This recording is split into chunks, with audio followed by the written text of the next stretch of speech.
यथा गिरिमयो यत्र त्रिभर्गो मृषा धात्वेन स्वरानिरत्रकुहकं सत्यं परं धीमहि इद्याको ಅವಳಿಗೆ ಬರ್ತಾ ಇದೆ ನಂದಲ್ಲಿಗೆ ಹೋಗ್ತಲ್ಲ ಯಾಕೆ ನೋಡಿ आचार्यत्वमनोस्माकम् आचार्याणि च भारती देवो नारायणः श्रीशः देवी मङ्गलदेवता यत्त्वामखिलश्रुतिसारमेकम् अध्यात्मदीपमतिदीर्षकान्तम्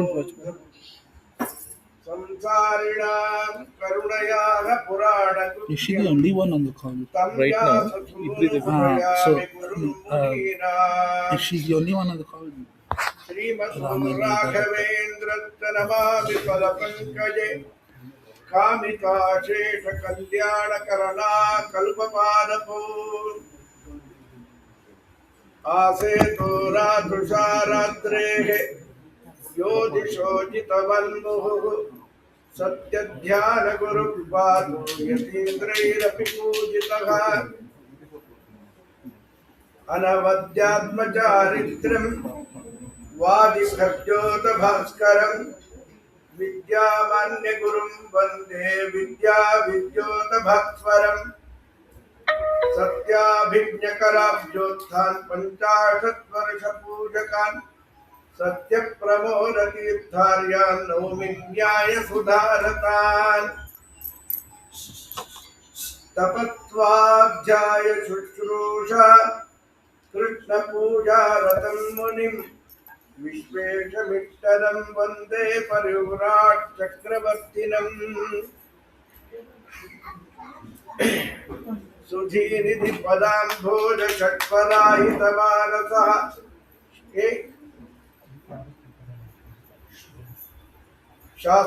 ಶಾಸ್ತ್ರಾರ್ಥಮಧುಧಾತಾಗಿ ಪ್ರೇಕ್ಷಾನಿಧಿ ಸುತ್ತ ಇವ್ರನ್ನ ಏನ್ ಮಾಡೋದು ಕೆಳಗೆ ಬಿಟ್ಟು ತಂದ್ಕೊಡ್ಬೇಕಲ್ಲ ನಾವು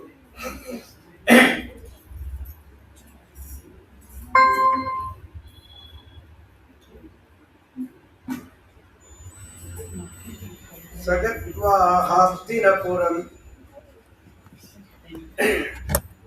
ಪೌರವೇಂದ್ರ ಯಶೋಂಕಿತಂ ददर्श तत्रांबिकेयं सभीष्मं विदुरं पृथां ಪೂರ್ವಶ್ಲೋಕಾಂತ ಭಾಗದಲ್ಲಿ ಸೂತರು ಶಮನಕಾರಿ ಮಹರ್ಷಿಗಳಿಗೆ ಶುಕಾಚಾರ್ಯರು ಪರೀಕ್ಷನ್ ಮಹಾರಾಜನಿಗೆ ಈ ದಿವ್ಯ ನಿವೃತ್ತಿ ಶಾಸ್ತ್ರ ನಿವೃತ್ತಿ ಪುರಾಣ ಅಂತಾನೆ ಹೆಸರು.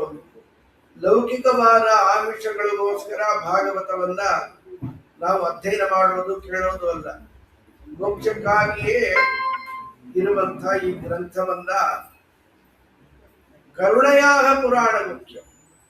ವೇದವ್ಯಾಸ ದೇವರು ಈ ರಹಸ್ಯವಾದ ಪುರಾಣವನ್ನ ಕರುಣೆಯಿಂದ ಹೇಳಿದ್ದಾರಲ್ಲಿ.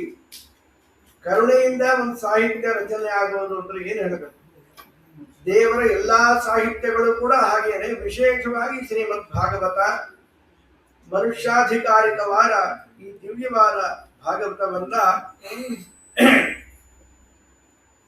ಶುಕಾಚಾರ್ಯರಿಗೆ ಕೊಟ್ಟರೆ ಅವರು ಪರೀಕ್ಷಿನ್ ಮಹಾರಾಜರಿಗೆ ಸಪ್ತಾಹ ಕ್ರಮ ಮೊದಲನೇ ಸಪ್ತಾಹ ಭಾದ್ರಪದ ಮಾಸದಲ್ಲಿ ಪೌರ್ಣಮಿ ಮಂಗಳವಾಗುವಂತೆ ಶುಕಾಚಾರ್ಯರು ಪರೀಕ್ಷಿನ್ ಮಹಾರಾಜರಿಗೆ ನಿರೂಪಣೆ ಮಾಡಿದ್ದಾರಲ್ಲಿ.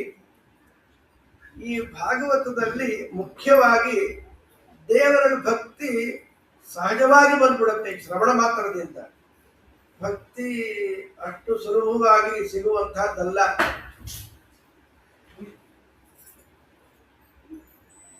ನೀನು ಹೋಗ್ಬಿಡು, ಮನೆಗೆ ಹೋಗಿ ಹಿಂಗೆ ಮಾಡೋದಾಗಲ್ಲ. ಅಲ್ಲ, ಹೋಗ್ಬಿಟ್ರೆ ಮನೆಗೆ ಹೋಗ್ರಿ, ಕೆಳಗೋಗಿ ಕೂತ್ಕೊಂಡು ಆಟ ಇಲ್ಲಿರ್ಬೇಕು, ಬಿಲ್ಡಿಂಗ್ ಬಿಟ್ಟು ಹೋಗ್ಬೇಕು.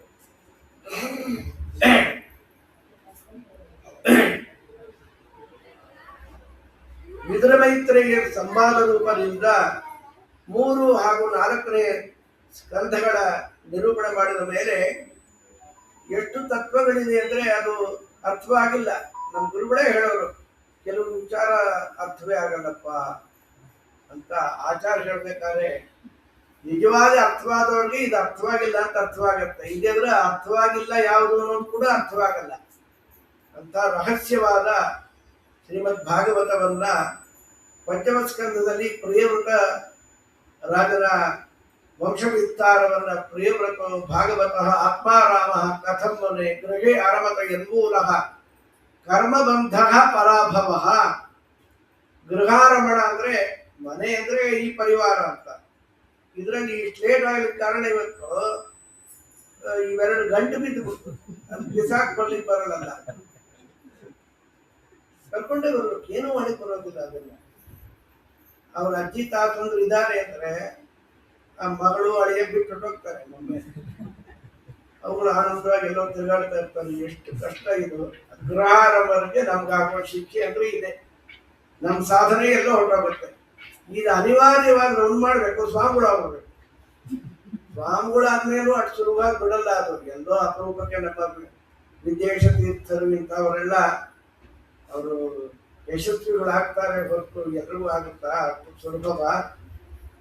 ದೇವರಲ್ಲಿ ಪ್ರತಿನಿತ್ಯ ಬೇಡಬೇಕು, ನಮ್ಗೆ ವೈರಾಗ್ಯ ಕೊಡು, ನಿನ್ನ ಭಕ್ತಿ ಕೊಡು ಅಂತ. ಅದಕ್ಕೆ ಮುಂದೆ ಅದು ಅಲ್ಲಿ ತನಕ ಹೇಳಿಕ್ ಆಗಲ್ಲ. ಇವತ್ತು ಏಕಾದಶ ಸ್ಕಂದ 19ನೇ ಅಧ್ಯಾಯದಲ್ಲಿ ಕೋ ಲಾಭ ಅಂತ ಒಂದು ಪ್ರಶ್ನೆ. ಯಾವುದು ಲಾಭ ಅಂತ ಕೂಡಲೇ ಲಾಭ ಯಾವುದು ಅಂದ್ರೆ ಉತ್ತರ ನಿರ್ವ್ಯಾಸದೆ ಕೃಷ್ಣ ಪರಮಾತ್ಮ ಉದ್ಧವರಿಗೆ ಹೇಳಿದ್ದು, ಲಾಭೋ ಮದ್ಭಕ್ತಿರುತ್ತಮ, ನನ್ನಲ್ಲಿ ಉತ್ತಮವಾದ ಭಕ್ತಿ ಬಂದರೆ ಅದು ಲಾಭ. ಇನ್ನು ಅನೇಕ ಪ್ರಶ್ನೆಗಳಲ್ಲಿ ಮತ್ತೊಂದು ಪ್ರಶ್ನೆ ಕಿಂ ಗೃಹಂ ಅಂತ ಮತ್ತೊಂದು ಪ್ರಶ್ನೆ, ಯಾವುದು ಮನೆ ಅಂತ. ಮನೆ ಯಾವುದು? ಹೀಗೇನ್ರಿ ಮನೆ ಯಾವುದು ಪ್ರಶ್ನೆ ಮಾಡ್ತಾರಲ್ಲ ಅಂದ್ರೆ ಉತ್ತರ ಕೇಳಿದಾಗ ಆಶ್ಚರ್ಯ ಆಗತ್ತೆ. ಗೃಹಂ ಶರೀರಂ ಮಾನುಷ್ಯಂ, ಮಾನುಷ ದೇಹ ಇದೆಯಲ್ಲ ಇದು ಮನೆ.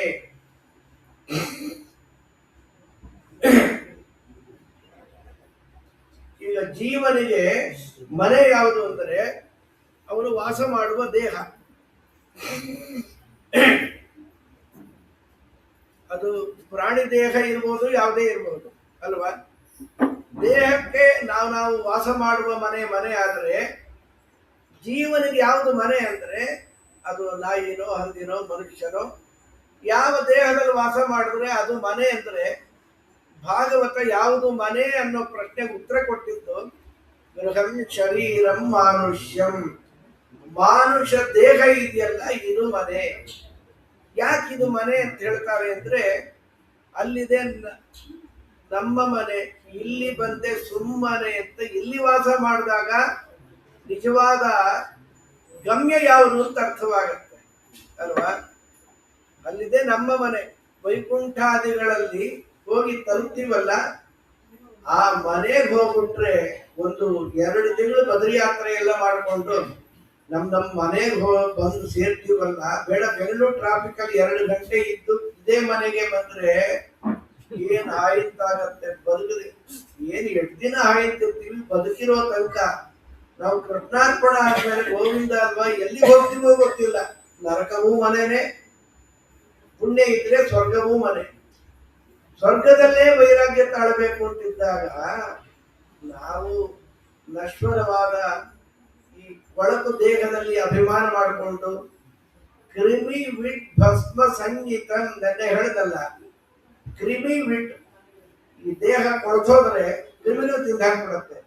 ಅಥವಾ ಯಾವುದನ್ನ ತಿಂದ್ಬಿಟ್ರೆ ಅದು ಹೊಲಸಾಗಿ ಬಿಡುತ್ತೆ, ಸುಟ್ರೆ ಬೂದಿ ಆಗತ್ತೆ. ಇದು ಬೇರೆ ಯಾವುದಿದೆ ಇದಕ್ಕೆ. ನಮ್ಮ 4ನೇ ಗತಿ ಅನ್ನೋದು ಇಲ್ಲವೇ ಇಲ್ಲ, 3 ಗತಿ ಇದಕ್ಕೆ.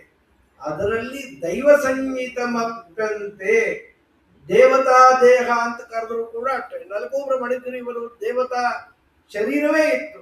ಶಾಪದಿಂದ ಹೀಗೆ ಹುಟ್ಟಿ ಒದ್ದಾಡಿದ ಮೇಲೆ ನಮ್ಗೆ ಅಗತ್ಯವಾಗಿ ಸಂಪಾದ್ಯವಾದದ್ದು ಯಾವುದು ಅಂತ ಹೇಳಿದ್ರೆ ಭಕ್ತಿ.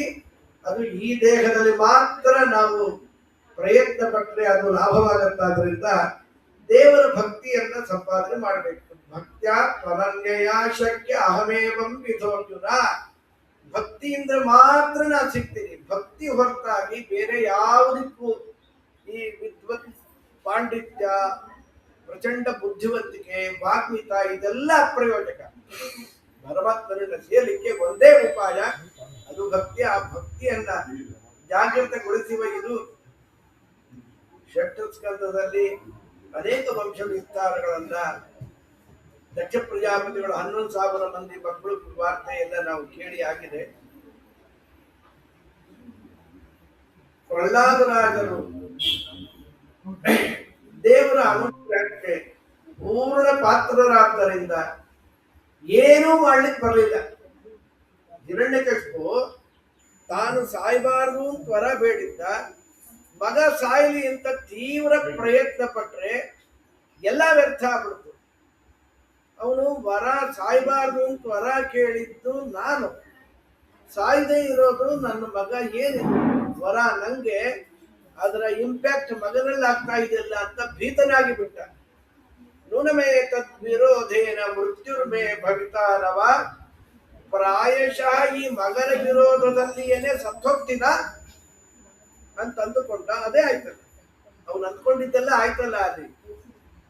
ಅಲ್ಲಿ ಅನೇಕ ಸ್ತೋತ್ರಗಳಲ್ಲಿ ದೇವರು ನಮ್ಮ ಪೂಜೆಯನ್ನು ಸ್ವೀಕಾರ ಮಾಡುತ್ತಾನೆ. ಯಾತಕ್ಕೆ ಅಂದ್ರೆ ಕರುಣೋ ವೃಣಿ, ಮಂತ್ರ ಇಲ್ಲ, ತಂತ್ರ ಇಲ್ಲ, ಆದರೂ ನಾವು ಮಾಡ್ತಾ ಇರ್ತೀವಲ್ಲ ಆ ಪೂಜೆಯನ್ನ, ಆ ಸ್ತೋತ್ರವನ್ನ ದೇವ್ರು ಕೇಳಲಿಲ್ಲ, ಸ್ವೀಕಾರ ಮಾಡಲಿಲ್ಲ ಅಂದ್ರೆ ಎಷ್ಟು ಕಷ್ಟ. ನಾವು ಕಷ್ಟಪಟ್ಟು 4-6 ಗಂಟೆ ಅಡುಗೆ ಒಂದು ಕರೆಸಿ ಒಳ್ಳೊಳ್ಳೆ ಭಕ್ಷ್ಯಗಳನ್ನು ಮಾಡಿದ್ರೆ ಯಾರಿಗೋಸ್ಕರ ಮಾಡಿರ್ತೀವೋ ಅವ್ರು ಬರ್ದೇನೆ ಹೋದ್ರೆ, ಅಥವಾ ಬಂದು ನಿಮ್ಮನೆ ಊಟ ಬೇಡ ಅಂತ ದುರ್ಯೋಧನ ದೇವ್ರು ಹೇಳ್ದಲ್ಲ, ಹಾಗೆ ನಿಮ್ಮ ಮನೇಲಿ ಒಂದು ನೀರು ಕೂಡ ಕುಡಿಯಲ್ಲ ಅಂದ್ಬಿಟ್ರೆ, ದೇವ್ರು ಹಾಗೆ ಮಾಡಿದ್ರೆ ಕರುಣೋ ವೃಣೀತೆ, ನಮ್ಮ ತೊದಲು ನುಡಿಗಳನ್ನು ಕೂಡ ಜಗತ್ಪತಿ ಕೇಳ್ತಾನೆ. ಅದು ಅವರ ಕಾರುಣ್ಯವೇ ಹೊರತು ಅವರ ಅಗತ್ಯ ಅಲ್ಲ.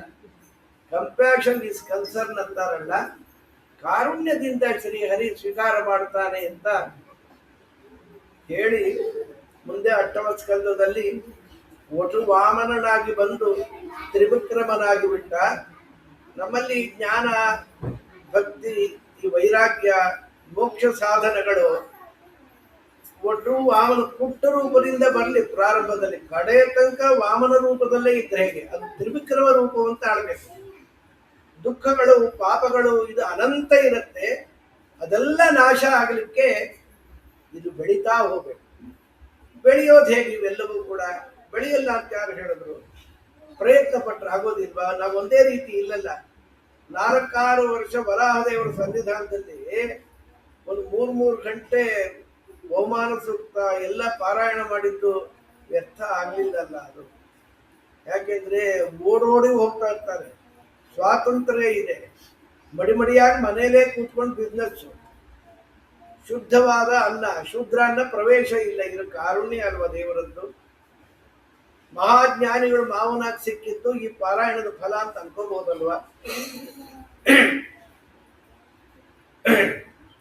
9ವ ಸ್ಕಂದದಲ್ಲಿ ಅನೇಕ ರಾಜರುಗಳ ಕಥೆಯನ್ನ ನಿರೂಪಣೆ ಮಾಡಿದ್ದಾರೆ. ಅಲ್ಲಿಯೇ ಯದೋಶ್ಚ ಧರ್ಮಶೀಲಶ್ಚ ನಿತರಾಂ ಮುನಿಸತ್ತಮ ತತ್ರಾಂಶೇನ ಅವತೀರ್ಣಶ್ಚ ವಿಷ್ಣೋರ್ ವೀರ್ಯಾಣಿ ಶಂಸನಃ. ಯದು ಮಹಾರಾಜನ ವಂಶದಲ್ಲಿ ಜಗತ್ಪತಿ ಯದುಪತಿಯಾಗಿ ಅವತಾರ ಮಾಡಿದ. ಆ ಪರಮಾತ್ಮನ ಮಹಿಮೆಯನ್ನ ಶಂಸನಃ ತಾನಿನೋ ವದ ವಿಸ್ತರಾತಂತು ಬೇರೆ. ಅದಕ್ಕೆ 10ಮ ಸ್ಕಂದ 103 ಅಥವಾ 105 ಅಧ್ಯಾಯಗಳಲ್ಲಿ ವಿಸ್ತಾರವಾಗಿದೆ. ಅತ್ಯಂತ ಚಿಕ್ಕ ಸ್ಕಂದ 2ನೇ ಸ್ಕಂದ, ಅದು 10 ಅಧ್ಯಾಯವಾದರೆ 10ನೇ ಸ್ಕಂದ 105 ಅಧ್ಯಾಯ. ಶುದ್ಧಗೀತ, ಅನೇಕ ಗೀತೆಗಳು ಇಲ್ಲೇ ತುಂಬಿದೆ. ಗೀತ ಅಂದ್ರೆ ಉಪದೇಶ ಅಂತ ಅರ್ಥ. ಗೀತ ಅಂದ್ರೆ ಹತ್ರ, ಗೋಪಿ ಗೀತ ಅಂದ್ರೆ ಗೋಪಿಗಳ ಹಾಡು, ಗೋಪಿಗಾತ್ರಿಯರು ಹಾಡು ಅಂತಲ್ಲ. ದೇವರ ಮಹಿಮೆಯನ್ನು ಕೊಂಡಾಡಿದ್ದಾರೆ ಅವರು.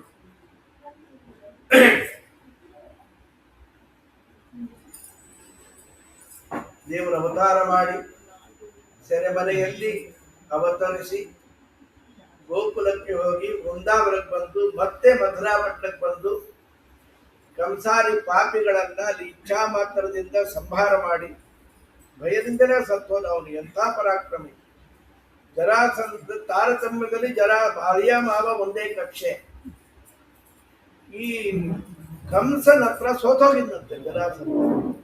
ಅದಕ್ಕೆ ತನ್ನ ಎರಡೂ ಮಕ್ಕಳನ್ನ ಅರ್ಧಿ ಪ್ರಾಸ್ತಿ ಯಾರ ಹೆಸರಿಟ್ಟದಕ್ಕೆ ಅವರಿಬ್ಬರನ್ನು ಕೊಟ್ಟು ಮದುವೆ ಮಾಡಿದ್ದ ಈ ನಿರಾಸಂತ. ಈ ಸತ್ತ ಉಪನಯನವನ್ನೆಲ್ಲ ಮಾಡಿಕೊಂಡ ನಂತರದಲ್ಲಿ ಬುದ್ಧವರನ್ನ ಗೋಪುರ ಕೊಟ್ಟು ಕಳಿಸ್ದ. ನಿನ್ನೆ ಅದನ್ನು ಕೇಳಿದ್ದೇವೆ. ಅಧ್ಯಕ್ಷತಾ ಪ್ರಾರಂಭ ಅಕ್ರೂರ ಗೋಕುಲಕ್ಕೆ ಹೋಗಿ ಹಸ್ತಿನಾವತಿ ಹೋಗಿ ಅನ್ಯಾಯ ಮಾಡುತ್ತಾ ಇದ್ದಾರೆ. ನಮ್ಮ ಮಾಮನ ಸ್ಥಾನದಲ್ಲಿದ್ದಾರೆ. ಕುಂತಿ ಮಾವಿ ಅವರ ಭಾವ ಅಂತ ಹೇಳಿದ್ರೆ ಇವನು ಕೂಡ ಮಾಮನೇ, ಕುರುಡು ಮಾಮ. ಹೀಗೆ ನಡ್ಕೋಬೇಡ. ಕೆಲವು ಸಂದೇಶಗಳನ್ನ ದುರ್ಯೋಧನಿಗೆ ಉಪದೇಶ ಮಾಡಲ್ಲ. ಮತ್ ಹೋದಲ್ಲ ಅವ್ನು ಎಷ್ಟು ನೀಚ ಅಂತ ತೋರ್ಸಕ್ಕೆ ಅವನು ದೂತನಾಗಿ ಹೋಗಿದ್ದೆ ಹೊರತು ಉಪದೇಶ ಕೇಳಿ ಅಂತ ಹೋಗಿದ್ದ. ಅವನು ರಿಪೇರಿ ಮಾಡ್ಬೇಕು ಅಂದ್ರೆ ಅವನ ಮನಸ್ಸಿನಲ್ಲಿ ಏನೇ ಅವನು ರಿಪೇರಿ ಮಾಡ್ಬೋದು. ರಿಪೇರಿ ಆಗೋದು ಇಷ್ಟವಿಲ್ಲ ದೇವರಿಗೆ. ಅದಕ್ಕೊಬ್ಬರು ಮಾತ್ರ ಉಪದೇಶ ಮಾಡ್ದ. ಎಷ್ಟು ನೀಚಾತಿ ನೀಚ ಅನ್ನೋದನ್ನು ಜಗತ್ತಿಗೆ ಸಾಬೀತು ಮಾಡಿದ ಅಷ್ಟೇ. ಈ ಧೃತರಾಷ್ಟ್ರನಿಗೆ ವಿದುರರು ಬಂದು ಅಕ್ರೂರ ಬಂದು ಅಕ್ರೂರನಿಗೆ ಕುಂತಿದೇವಿ ಅಕ್ಕ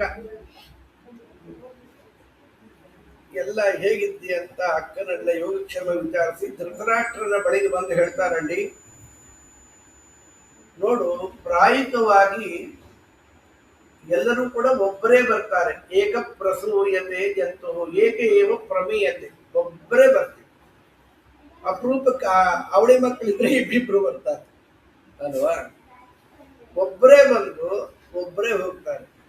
ಜೊತೆಗೆ ಏನ್ ಬರುತ್ತಪ್ಪ, ಬರುವಾಗ ಏನ ತಂದಿ, ಬಂದ ಮೇಲೆ ಎಲ್ಲಾನು ನಿನ್ನದೆಂದಿ, ದೊಡ್ಡ ಮನೆಯ ಕಟ್ಟಿ ಅದರಲ್ಲಿ ಮಡದಿಯ ನೊಯ್ದಿಟ್ಟಿ, ಮಡದಿಗೆ ಒಂದು ಮೋಹದ ಮಗು ಪುಟ್ಟಿ, ಮನಸ್ಸನ್ನು ನೀನು ಅದರಲ್ಲಿ ಇಟ್ಟಿ, ಯಾತರ ಕಟ್ಟಿ ಪೀಟಿ, ಒಂದಿನ ಹೋಗ್ತಿದ್ದಿ ಲಟಿ ಪೀಟಿ, ಸಂಸಾರ ಬಲು ಕೊಟ್ಟಿ ಅದರಲ್ಲಿ ಬಿದ್ದಿದ್ದಿ ಕಾಲ್ ಕಟ್ಟಿ, ತಂದೆ ಶ್ರೀ ಪುರಂದರ ವಿಠಲನ್ನ ಧ್ಯಾನವನ್ನೇ ನೀ ಮರತೆ ಬಿಟ್ಟಿ, ಯಾತರ ಕಟ್ಟಿ ಪೀಟಿ, ಒಂದಿನ ಹೋಗ್ತಿದ್ದಿ ಲಟಿ ಪೀಟಿ.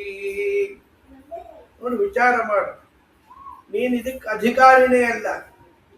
ನಿನ್ನ ತಮ್ಮ ಸತ್ತ ಮೇಲೆ ಆಕ್ಟಿಂಗ್ ಪ್ರೆಸಿಡೆಂಟ್ ಅಂತ ನೀನ್ ಕೂರಿಸಿದ್ರೆ ನೀನೇ ಇದಕ್ಕೆಲ್ಲ ಒಡೆಯಾಡ್ಕೊಂಡ್ಬಿಡ್ತಿದಿ. ನೀನಲ್ಲ, ನಿನ್ನದಲ್ಲ ಇದು. ವ್ಯತ್ಯಾಸವಾದರೆ ಮಕ್ಕಳು ಸುಖವಾಗಿರ್ಲಿ ಅಂತ ಸುಳ್ಳು ಮೋಸ ಲಂಚ ಮಾಡಿ ಸಂಬಳದಲ್ಲೇ ಸಾಕಲಿಕ್ಕೆ ಆಗತ್ತೆ. ಮೋಹದಿಂದ ಮಕ್ಕಳು ಹೆಚ್ಚು ಸುಖ ಪಡಲಿ ಕಳ್ತನ ಮಾಡೋದು.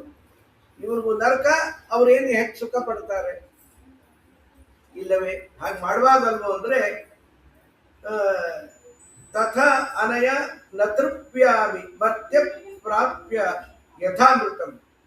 ಸಾಯುವ ಸ್ವಭಾವದ ಮನುಷ್ಯನಿಗೆ ಅಮೃತ ಪ್ರಾಶನವಾದರೆ ಎಷ್ಟು ಸಂತೋಷವಾಗುತ್ತೋ, ಈ ಕೃಷ್ಣನ ಉಪದೇಶ ಕೇಳ್ತಾ ಇದ್ರೆ ಅಷ್ಟೇ ಆನಂದ ಆಗತ್ತಪ್ಪ. ಆದರೆ ನಾನು ಯಾರಪ್ಪ, ನಾನು ಕಕ್ಕಾರಿ ಕಟ್ಟ. ಇದೇ ಹೇಳಿದ ಧೃತರಾಷ್ಟ್ರ ಮುಕ್ತಿಯೋಗ್ಯ. ಅವನು ಆಡೋ ಮಾತು ನೋಡಲ್ಲಿ, ಭೂಮೇರ್ಭಾರಾವ ದಾರಾಯ ಯೋವತೀರ್ಣೋ ಯದೋಸ್ಕುಲೆ. ಯದುವಂಶದಲ್ಲಿ ಅವನ ಅವತಾರ ಮಾಡಿದ್ದೆ ಭೂಭಾರ ಹರಣಕ್ಕೋಸ್ಕರ. ನನ್ನ ಮಕ್ಕಳನ್ನ ರಿಪೇರಿ ಮಾಡಿಬಿಟ್ರೆ ಭೂಭಾರ ಹರಣ ಏನಾಗತ್ತೋ, ಅವ್ರು ಸಾಯ್ಲಿಕ್ಕೆ ಇರೋರು ಅಂತ ಸೂಚನೆ ಮಾಡಿಟ್ಬಿಟ್ಟ. ಸರಿ, ದೇವರ ಬಳಿಗೆ ಬಂದು ಹೇಳ್ದ, ಸ್ವಾಮಿ ಅವನು ಕೇಳೋ ಸ್ಥಿತಿಯಲ್ಲಿ ನಕ್ಕನಂತೆ ದೇವರು ಅವನು ಕೇಳ್ತಾನೆ ಅಂತ ಹೇಳಿ ಕಳಿಸಿದ್ದಂಗೋ ಯೋಗ್ಯ ಅಂತ ಹೇಳಿದ್ದು. ಗೀತೆ, ಭಾರತ, ಅಪಾರವಾರ ಸಾಹಿತ್ಯ ನಮ್ಮನ್ನು ಬೇಕಾದಷ್ಟು ತಿದ್ದಿ ಹೇಳುತ್ತೆ. ನೋಡ್ಲಿಕ್ಕೆ ಪುರುಸೊತ್ತಿಲ್ಲ. ಅದೊಂದು ದೊಡ್ಡ ಅಫೆನ್ಸ್ ಅನ್ನೋದೇ ಗೊತ್ತಿಲ್ಲ ನಮ್ಗೆ. ಸಾಹಿತ್ಯ ಸಿವಿಕ್ ಸಂಸ್ಥೆ ಇಲ್ಲದೆ ನಾರಾಯಣನ್ ಗೌರ್ಮೆಂಟ್ ಅಲ್ಲಿ ಬದುಕ್ತಾ ಇದೀವಿ ನಾವಲ್ಲಿ. ತಿಳಿಯಬೇಕಲ್ಲ. ಮಾನವಾದ್ರೆ ಮನು ಅವಬೋಧನೆ, ತಿಳಿವಿಗೆ ಯೋಗ್ಯವಾದ ದೇಹ ದೇವರು ಕೊಟ್ಟಿದ್ದಾನೆ, ಅದನ್ನು ಬಳಸ್ಕೊಂಡ್ರೆ ಎಷ್ಟು ಚೆನ್ನಾಗಿರುತ್ತೆ. ಹಾಗೆ ಮಾಡೋದು ಅದೃಷ್ಟ ಬೇಕಾಗತ್ತೆ ಅಷ್ಟೇ. ಅಲ್ಲಿ ಈ ಅಸ್ಥಿ ಪ್ರಾಪ್ತಿ ಗಂಡ ಸತ್ ಮೇಲೆ ಅಪ್ಪನ ಮನೆಗೆ ಬಂದರು. ಹತೆ ಭರ್ತರಿ ಈಯಿತು ಈಯತು ಪಿತೃಗೃಹ. ಏನ್ರೇ ಹೀಗಾದ್ರಿ ಅಂತ ನಮ್ಮ ಯಜಮಾನ್ರು ಸೋದರಳಿಯ ಕೊಂದುಬಿಟ್ಟ. ಇವನು ಮಾಡಿದ ಅನ್ಯಾಯ ಎಲ್ಲ ಹೋಯ್ತು. ಸಿಟ್ಟು ಬಂದು ರುದ್ರದೇವರು ಒಂದು ಗದೆ ಕೊಟ್ಟಿದ್ರು. ಹರಿವಂಶದಲ್ಲಿ ಬರುತ್ತೆ, ಇಲ್ಲಿ ಹೇಳಿಲ್ಲ ಅದನ್ನು. Use and throw. ಒಮ್ಮೆ ಇದ್ರ ಉಪಯೋಗ ಕರಾಚಿ ಮೇಲೆ ಹಾಕಿ ಗುರಿ ಸಂಕಲ್ಪ ಸರಿಯಾಗಿರ್ಬೇಕು. ಮತ್ತೆ ಉಪಯೋಗ ಇದೆ. ನಿನ್ಗೆ ಒಂದ್ಸರಿ ಇದ್ರ ಉಪಯೋಗ, ಅದನ್ನ ಸುಮ್ಮನೆ ಇಟ್ಟಿದ್ದ, ಅದರ ಬಳಕೆ ಪ್ರಶ್ನೆನೇ ಇಲ್ಲ, ತಿರುಗಿಸ್ತಾ ಇದ್ದ. ಈ ನಾರದರು ಬಂದ್ರು. ಓ ಸುಮ್ಮನೆ ಬರೋರಲ್ಲ ಮಹಾನುಭಾವರು. ಸ್ವಾಮಿ ಮಥುರಾಪಟ್ಟಣ ಎಷ್ಟು ದೂರ ಇದೆ ಇಲ್ಲಿಂದ? ಏಕೋತ್ತರಾಮಪಿ ಶತಾಂ ಶತಯೋಜನೇತಿ ದೇವರ್ಷಿರತ್ರ ನಿಜಗಾದ. 101 ಯೋಜನವನ್ನ 100 ಯೋಜನ ಅಂತ ಒಂದು ಮೊದಲ ಹಾಕಿ ಹೇಳಿದ್ರು ನಾರದರು. ಬಿಸಾಡ್ದ. ಅವರಮ್ಮ ತಪಸ್ ಮಾಡ್ತಾ ಕೂತಿದ್ದ ಮಧುರಾಪಟ್ಟಣಕ್ಕೆ 1 ಯೋಜನೆ ಈಚೆ ತಪಸ್ ಮಾಡ್ತಾ ಇದ್ರೆ ಅವಳ ತಲೆ ಮೇಲೆ ಗದೆ ಬಿತ್ತು. ಗಲಾಟ ಇಲ್ಲದೆ ಸತ್ತೋದ್ರು. ಇಲ್ಲಿ ನಾ ಹೇಳ್ತೀನಿ,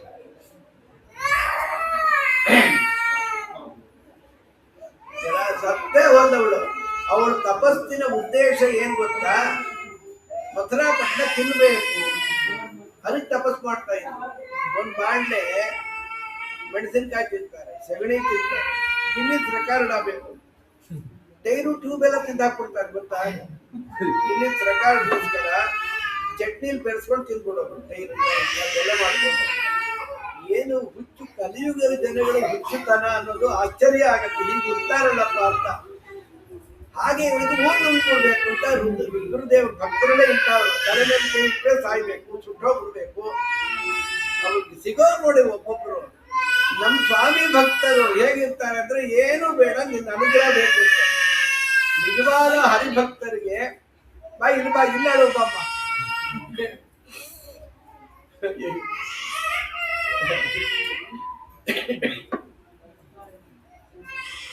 ಆ ಉದ್ದೇಶದಿಂದ ಕೂತಿದ್ದ. ಅವಳ ತಲೆ ಮೇಲೆ ಬಿದ್ದು ಅವಳ ಸತ್ತೋದ್ದು ಗದೆ ಕೈಲಾಸಕ್ಕೆ ಕೊಟ್ಟಳು. ವಾದರಾಜ ಸ್ವಾಮಿ ಈ ಸಂದರ್ಭದಲ್ಲಿ ಈ ಗದೆ ಬಗ್ಗೆ ಹೇಳ್ತಾ, ಜತ್ಯುತ್ತರಾಮಪಿ ಜನನಿ ಜಘಾನ. ಇವನ ಗದೆ, ಇವನೇ ವೆಪನ್ನು, ಇವ್ರ ಅಮ್ಮನ್ ಕೊಂದಾಕಿ ಬಿಡ್ತು ಅಂದ್ರೆ ಜಾತ್ಯುತ್ತರ. ನಾವು ಪ್ರಯೋಗ ಮಾಡಿದ ಉತ್ತರ ಅಥವಾ ಮಾತು ನಮ್ಮನ್ನೇ ಖಂಡನೆ ಮಾಡಿಬಿಟ್ರೆ ಅದಕ್ಕೆ ಜಾತಿ ಅಂತ ಒಂದು ದೋಷ. ಸ್ವಕ್ರಿಯ ವಿರೋಧ, ಸ್ವನ್ಯಾಯ ವಿರೋಧ, ಸ್ವವಚನ ವಿರೋಧ ಅಂತೆಲ್ಲ ಇದೆ. ನಾನು ಎಷ್ಟು ಸರಿ ಹೇಳ್ರಿ ಮೂಕ ಅಂತ ಹೇಳ್ತಾ ಇದ್ದೀನಿ, ಅರ್ಥವಾಗಲ್ಲ ನಿಮ್ಗೆ. ನಾನೇ ಹೇಳಿದ್ರೆ ಇದಕ್ಕೆ ಸ್ವಕ್ರಿಯ ವಿರೋಧ ಅಂತ ಕರೀತಾರೆ. ಇವನು ಆಯುಧ ಹೋಗಿ ಇವ್ರ ಅಮ್ಮನ್ ಕೊಂದಾಗ ದುಡ್ಡು ಎಲ್ಲಾ ಸಂಪಾದನೆ ಹಾಗೆ. ದೊಡ್ಡರು ತೀವ್ರ ಪ್ರಯತ್ನದಿಂದ ಬಹಳ ಸಂಪಾದನೆ ಮಾಡ್ತಾರೆ. ಒಂದ ಯಾವುದೋ ಬ್ಯಾಂಕಲ್ಲಿ ಕೊಡ್ಸೋಗುತ್ತೆ ಅಥವಾ ವೇಸ್ಟ್ ಆಗ್ಬಿಡುತ್ತೆ. ಅವ್ರು ಅನ್ಕೊಂಡಿದ್ದಂತೂ ಆಗೋದಿಲ್ಲ. ಇಷ್ಟು ತಾತ್ಪರ್ಯ ಇಲ್ಲಿ. ಅತೀ ಉತ್ಸಾಹದಿಂದ ಸಂಪಾದನೆ ಮಾಡಿದ್ರೆ ಅದರ ಫಲಿತ ಇದು ಅಂತ ತಿಳಿದುಕೊಳ್ಳಬೇಕಲ್ಲಿ. ಆಮೇಲೆ 23 ಅಕ್ಷೋಹಿಣಿ ಸೈನ್ಯವನ್ನ 18 ಬಾರಿ ತೆಗೆದುಕೊಂಡು ಬಂದ. 23 ಅಕ್ಷೋಹಿಣಿ ಅದೇನ್ ಸಂಖ್ಯೆ ಏನ್ ಇಟ್ಕೊಂಡಿದ್ನೋ ಅವನು ತಲೆಯಲ್ಲಿ. ಬಾಣಾಸುರನ ಸಹಾಯದಿಂದ ಸೈನ್ಯವನ್ನೆಲ್ಲ ಕಟ್ಕೊಂಡ್ ಬಂದ. ಅದು ಇಷ್ಟು ಅಷ್ಟು ಅಲ್ಲ, ಎಷ್ಟು ಬಂದ್ರು ಪ್ರಳಯ ಮಾಡುವ ಜಗತ್ಸ್ವಾಮಿಗೆ ಮೊದಲನೇ ಬಾರಿ ಬಂದಾಗ ಜರಾಸಂಧ ಪುಟ್ಟು ತುಂಡು ರಾಜ್ಯದ ಮೇಲೆ ಅಲ್ಲಿ ಜನಸಂಖ್ಯೆ ಸೈನ್ಯ ಎಷ್ಟಿದೆಯೋ ಅಷ್ಟು ಜನಸಂಖ್ಯೆ ಇತ್ತೋ ಇಲ್ಲೋ ಆಗ. ಆಮೇಲೆ ಜಾಸ್ತಿ ಆಯ್ತು, ದೇವ್ರ ಮದುವೆ ಆಗ್ಬೇರೆ. ಅಷ್ಟು ದುರ್ಬುದ್ಧಿನ ಈ ಅಮೆರಿಕ ಮಾಡ್ತಾ ಇದ್ದಲ್ಲ, ಪುಟ್ಟು ಇಸ್ರೇಲ್ ಮೇಲೆ ಸಾಯ್ತಾ ಇದೆ, ಮಣ್ಣು ತಿಂತಾ ಇದೆ. ಮಾಡಬಾರ್ದು ಮಾಡಿದ್ರೆ ದೇವ್ರು ಏನ್ ಮಾಡ್ದ ಅಂದ್ರೆ 4 ಭಾಗ ಮಾಡಿ ಎಲ್ಲಿ ಜರಾಸಂಧ ಬರ್ತಾರೋ ಅಲ್ಲಿ ತಾನು ತನ್ನ ಅಜ್ಜನ್ ನಿಲ್ಸ್ಕೊಂಡಿದ್ದ. ಜರಾಸಂಧ ಬಂದು, ಎಲ್ಲಪ್ಪ ನನ್ನ ಅಳಿಯನನ್ನ ಕೊಂದ ಮಹಾನುಭಾವರು, ಅವ್ರ ದರ್ಶನ ಮಾಡಿ ತಪಸ್ಕೊಂಡು ಹೋಗ್ತೀವಿ. ಟಾಂಟ್ ಮಾತದು. ಎಲ್ಲಿ ಆ ಮಕ್ಕಳಲ್ಲಿ ಅಂದ. ದೇವ್ರು ಏನ್ ಮಾಡುದಂದ್ರ, ತಾತ ಅವ್ರದ್ದೇನೊಂದು ಬಾಣ ಪ್ರಯೋಗ ಉಗ್ರಸೇನ ಅವ್ನಿಗೆ ಹೀಗೆ ಹೇಳ್ತಾ ಇದ್ದಾಗೆ ಉಗ್ರಸೇನ ಮಹಾರಾಜರು ಕಣ್ಣಿಗೆ ಬಿದ್ದರು. ಅವನು ಅದೇ ಕಂಡ್ರೆ ಆಗಲ್ಲ ಅವನಿಗೆ.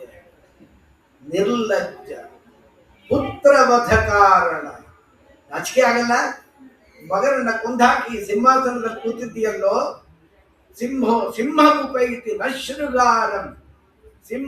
ಸಿಂಹದ ಒಟ್ಟಿಗೆ ಹೋರಾಡುತ್ತೆ ಹೊತ್ತು ಒಳ್ಳೆನರಿ ಬದುಕುಟ ಇದ್ದಕ್ಕೆ. ನಿನ್ ಕೊಂದ್ರೆ ನನಗೆ ಅವಮಾನವೋ, ನಿನ್ನಂಥವ್ರ ಮೇಲೆ ಕೆಲಸಕ್ಕೆ ಬಾರದೆ ಇದ್ದನು, ಹೋಗ ಮನೆಗೆ, ಅರಣ್ಯಕ್ಕೆ ಹೋಗು ಅಂತ ಗದರುತ್ತ. ದೇವರಂತ ಬಿಡು ಬಾಣ ತಾತ ಅಂತ. ಅವನು ಇವನಿಂದ ಯುದ್ಧಕ್ಕೆ ಬರ್ತಾನೆ, ಬಾಣ ಬರ್ತೇನೆ ಗೊತ್ತಿಲ್ಲ, ಅದಕ್ಕೆ ರೆಡಿಯಾಗಿರ್ಲಿಲ್ಲ. ಅವರೊಂದು ಬಾಣ ಪ್ರಯೋಗ ಮಾಡಿದ್ರೆ ಇವನ್ ಬಿಲ್ ತುಂಡಾಗ್ಬಿಟ್ಟು ಸಿಟ್ಟು ಬಂತು. ಮುದುಕ ಹೋಗ್ಲಿ ಪಾಪ, ಮನೆಗೆ ಹೋಗು ಅಂದ್ರೆ ನನ್ನ ಬಿಲ್ ತುಂಡು ಮಾಡಿದ್ದೆ. ಅದು ಅಮೋಘವಾದ ಯಾವುದೋ ಅಸ್ತ್ರ ತೆಗೆದುಕೊಂಡ. ತಾತ ಮನೆಗೆ ಹೋಗು, ಇವ್ನು ನೋಡ್ಕೊಂತೀನಿ ಅಂತ ದೇವರು ಹೊಡೆದ. ಜಗತ್ ಸ್ವಾಮಿ ಅನಂತ ಬಲ ಆ ಪೆಟ್ಟಿಗೆ ತತ್ತರಿಸಿ ಹೋದ. ತೋಬಾ ಆಗ್ಬಿಡ್ತು. ಏಕಲವ್ಯ ಎಲ್ಲ ಬಂದಿದ್ದ ಯುದ್ಧಕ್ಕೆ, ಶಿಶುಪಾಲ ಎಲ್ಲ ಪ್ರಾಯಿಕವಾಗಿ ಎಲ್ಲರೂ ಹಾಸ್ಪಿಟ್ಲಿಗೆ ಅಡ್ಮಿಟ್ ಆಗಬೇಕು, ಅಟ್ಟು ಪೆಟ್ಟು ತಿಂದುಬಿಟ್ರು. ದೇವರು ಇವನ ಆಸ್ತಿ ಅದು ಇದು ಎಲ್ಲ ಮುಟ್ಗೋಲು ಹಾಕೊಂಡ್ಬಿಟ್ಟ. ಅವ್ನಿಗೇನು ಸಂಕೋಚ, ಅವಂದೇ ಅಲ್ವಾ, ಇವಂದೇನು ಬರ್ತದೆ. ಶಿಶುಪಾಲಾದಿಗಳು ಬಂದರು, ಗುರುಗಳೇ ನಮ್ಮ ರಾಜ್ಯಕ್ಕೆ ಹೋಗೋಲ್ವಾ? ನಾ ಬರೋಲ್ಲ, ಅರಣ್ಯಕ್ಕೆ ಹೋಗ್ತೇನೆ. ಹಾಗೆ ಮಾಡಬಾರ್ದು, ಸಮಾಧಾನ ಮಾಡಿ. ಅವರು ಅಷ್ಟು ಸುಲಭವಾಗಿ ಹೋಗ್ಬಿಡ್ತಾರ. ಅವ್ರಿಗೆ ಓವರ್ ಕಾನ್ಫಿಡೆನ್ಸ್ ಅಂತಾರಲ್ಲ, ಅವ್ರ ಗಲಾಟೆ ಇದ್ದೆ ಊರು ಸೇರ್ಕೊಂಡ. ದಿವಾನಿಶಂ ತಪ್ಯಮಾನಃ ಸ್ಮರನ್ ಪೂರ್ವ ಪರಾಭವಂ. 3 ತಿಂಗಳು ನಿದ್ರೇನೇ ಬಂದಿಲ್ಲ. ಅವನ ಜೀವಮಾನದಲ್ಲಿ ಇಂಥ ಸೋಲು ರುಚಿನೇ ನೋಡಿಲ್ಲ. ಸೋಲೋದೇ ಇಲ್ಲ ಅನ್ಕೊಂಡ್ರೆ ಇಂಥ ಸೋಲ ಅವನಿಗೆ. ಮತ್ತೆ 23 ಅಕ್ಷೋಣಿ ಸೈನ್ಯ ತೆಗೆದುಕೊಂಡು ಬಂದು ರಾತ್ರಿ ಎಲ್ಲ ಮಲ್ಕೊಂಡಿದ್ರು. ರಾತ್ರಿ ಬಂದು ಸೇರಿ ಅಲ್ಲಿ ಮಲ್ಕೊಂಡಿದ್ರಂತೆ. 2ನೇ ಬಾರಿ ಯುದ್ಧಕ್ಕೆ ಬಂದಾಗ ಎಲ್ಲ ಕಿವಿಗೆ ಜನವಾರಗಳು ಹಾಕೊಂಡು ತಮ್ಮದೇ ತಗೊಂಡು ಹೊರಟಿದ್ರೆಲ್ಲ. ಬಹಿರ್ದೇಶದಲ್ಲೇ ಇದ್ರು. ಬಹಿರ್ದೇಶಕ್ಕೆ ಅಂತ ಹೊರಟಿದ್ರೆ ನೋಡಿರಿ, ನಾವೆಲ್ಲ ಮನೆಯಲ್ಲಿ ಆಹಾರ ಸ್ವೀಕಾರ ಮಾಡೋದು, ಬಹಿರ್ದೇಶ ಅಂತ ಹೋಗ್ತಾ ಇದ್ರು, ಹೊರಗಳು ಗದ್ದೆಗಳು. ಆಗ ಈಗ ಹೊರಗೋಗಿ ತಿಂದು ಬಿಡೋ ಜನಗಳು ಮನೇಲಿ ಬಂದು, ಇದು ಈ ಒಂದು ಕರ್ಮ ಹಾಗೆ ಆಗ್ಬಿಟ್ಟಿದೆ. ಕಾಲಾಯ ತಸ್ಮೈ ನಮಃ ಅಲ್ವಾ. ದೇವರು ಹೊಡೆದು ಬಡದು ಇವ್ರ ಆಸ್ತಿನೆಲ್ಲ ತಗೊಂಡು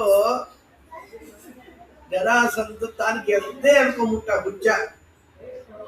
ಯಾಕೆಂದ್ರೆ ಅನ್ಯಾಯದಿಂದ ಗೆದ್ದಲ್ಲ. ಅನ್ಯಾಯನ ಇದು. ಸೂರ್ಯೋದಯ ಕಾಲದಲ್ಲಿ ಮಲ್ಕೊಂಡಿರೋದ, ಹೋದ, ಮತ್ತೆ ಬಂದ ಬರ್ತಾನೇ ಇದ್ದ.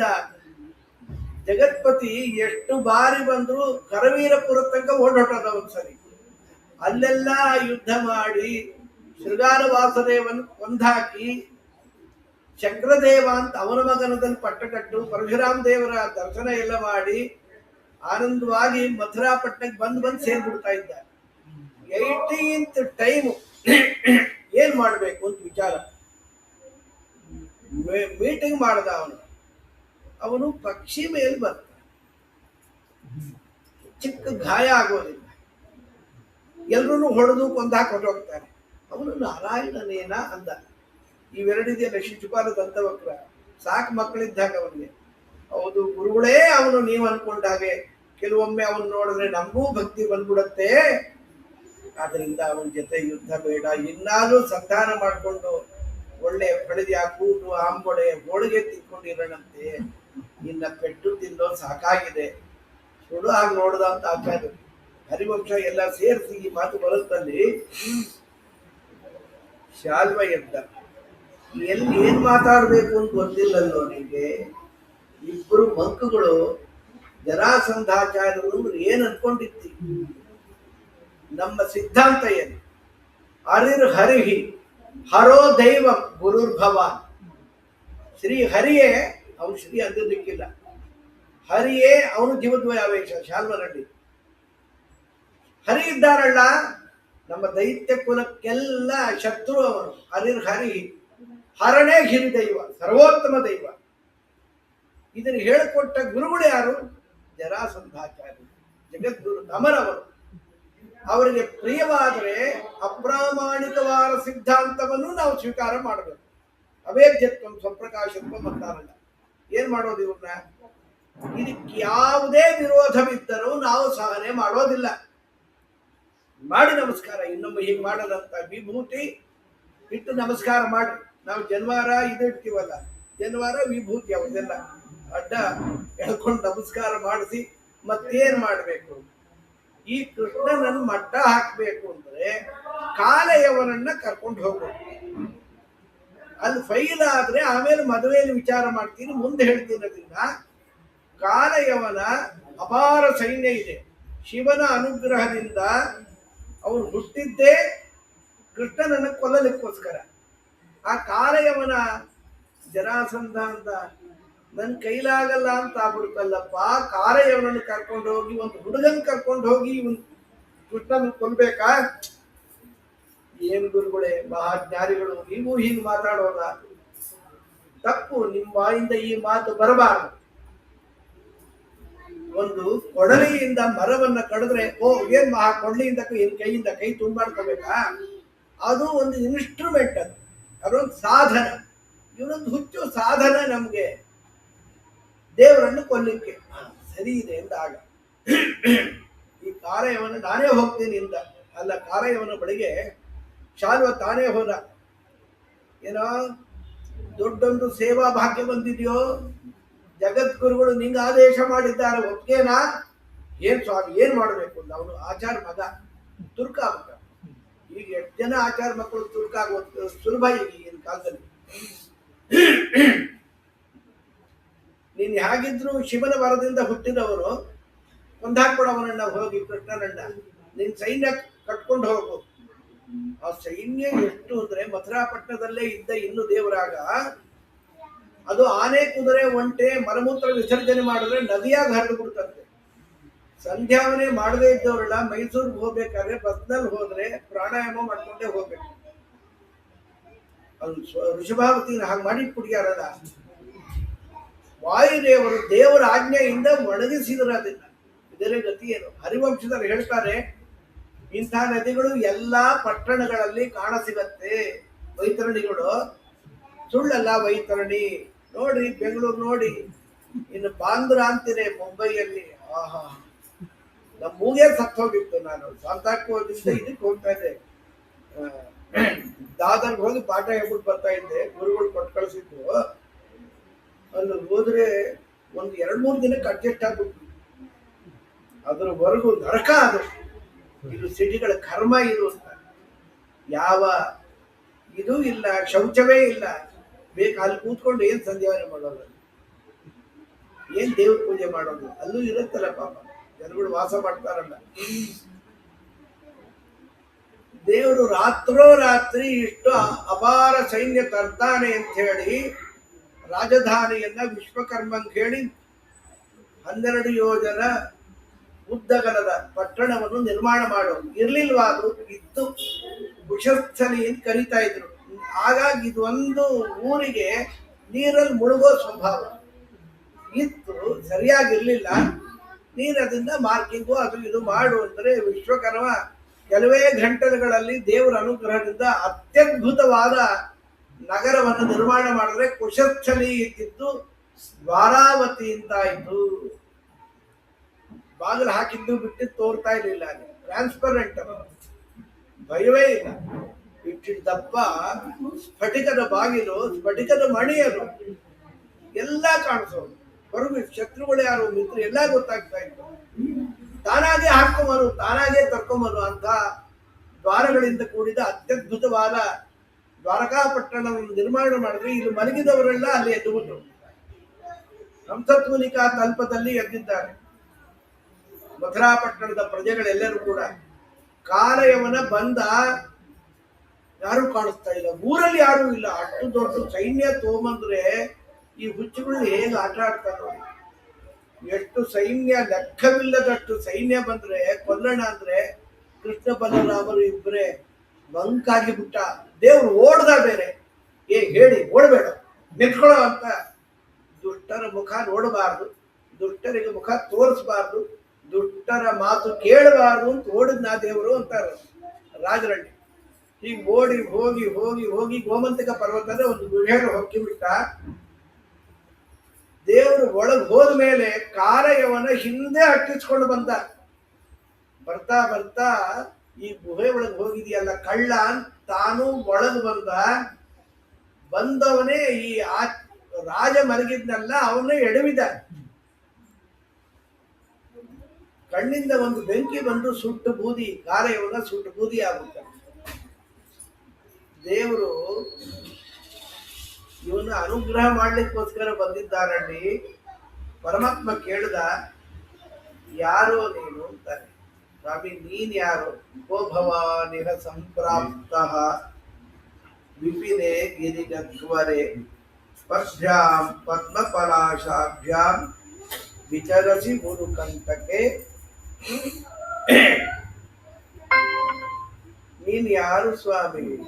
ಗೋಭವಾನಿಹ ಸಂಪ್ರಾಪ್ತ, ಈ ಕಡಿದಾದ ಮಾರ್ಗದಲ್ಲಿ ಬಂದಿದ್ದೀಯಲ್ಲ, ತ್ರಿಮೂರ್ತಿಗಳಲ್ಲಿ ಶ್ರೇಷ್ಠನಾದ ನಾರಾಯಣ ಅಂತ ಅಂದುಕೊಳ್ಳಬಹುದಾ ನಿನ್ನನ್ನ? ಪ್ರಯಾಣಂ ಪುರುಷ ಋಷಭಂ ಮನ್ಯೆ, ಯಾರೋ ಜಗತ್ಪತಿ ನೀನು. ನನಗೆ ಹಾಗೆ ಅನ್ಸುತ್ತೆ. ನಾನು ಯಾರು ಗೊತ್ತೇನೋ ಸ್ವಾಮಿ, ನೀವು ಗೊತ್ತಿರ ಆದರೂ ಹೇಳ್ತೀನಿ. ಮಾಂಧಾತ ಚಕ್ರವರ್ತಿಯ ಮಗ ಮುಚುಕುಂದ ಅಂತ ನಾನು ಕರೀತಾರೆ. ದೇವತೆಗಳಿಗೆ ಯುದ್ಧ ಸಹಾಯ ಮಾಡಲಿಕ್ಕೆ ಹೋಗಿದ್ದೆ. ನನ್ನ ಕಾರಣದಿಂದ ಜಯ ಪ್ರಾಪ್ತವಾಗಬೇಕು ಅಂತ ನಿನ್ನ ಸಂಕಲ್ಪ, ಅದಕ್ಕೋಸ್ಕರ ಜಯ ಸಿಕ್ಕಿದೆ ಅವರಿಗೆ. ದೇವತೆಗಳು ವರ ಬೇಡು ಅಂದರು, ಮೋಕ್ಷ ಕೊಡಿ ಅಂದರು. ಅದಾಗಲ್ಲ ಅಂತ. ಮೋಕ್ಷದಷ್ಟು ಜನಾರ್ದನ, ಹಾಗಾಗಿ ಮೋಕ್ಷ ಕೊಡ್ಲಿಕ್ಕಾಗಲ್ವಾ, ನಿದ್ರೆ ಕೊಡಿ ಇಂದ. ಮನುಷ್ಯರಿಗೆ ನಿದ್ರೆ ಬಂದ್ಬಿಟ್ರೆ ಹುಚ್ಚಿನ ತರ ಆಗ್ಬಿಡ್ತಾರೆ. ಅವ್ರು ಮಲ್ಕೊಂಡ್ಬಿಡ್ಬೇಕಷ್ಟೇ, ಇಲ್ಲಾಂದ್ರೆ ಬಹಳ ಕಷ್ಟ. ಹೀಗಾಗಿ ನಿದ್ರೆ ಕೊಡಿ, ಯಾರು ಎಬ್ಬಿಸ್ತಾರೋ ಅವನು ಸಾಯ್ಬೇಕೇ, ಮಾತಾಡಬಾರ್ದು, ಮಕ್ಕಳು ಕಳಿಸ್ಬಿಡ್ತಾರೆ ಗೊತ್ತಾ. ಹೀಗೆ ಮಾಡಿ ನಾನಿಲ್ಲಿ ಮಲ್ಕೊಂಡಿದ್ದೆ ಸ್ವಾಮಿ, ಇವನು ಯಾವನೋ ಸತ್ತೋದ ಅಂದ ಕೂಡಲೇ ನೀನ್ ಯಾರು ಅಂತೀಯಲ್ಲ.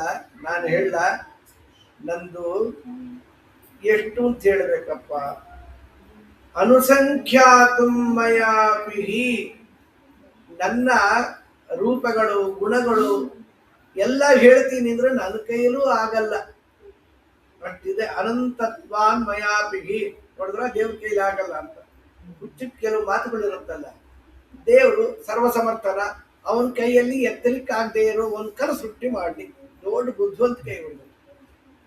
ಇದಕ್ಕೆ ತಿಂತ್ರಣಿ ಚೋದ್ಯ ಅಂತ ಕರೀತಾರೆ ಶಾಸ್ತ್ರದಲ್ಲಿ.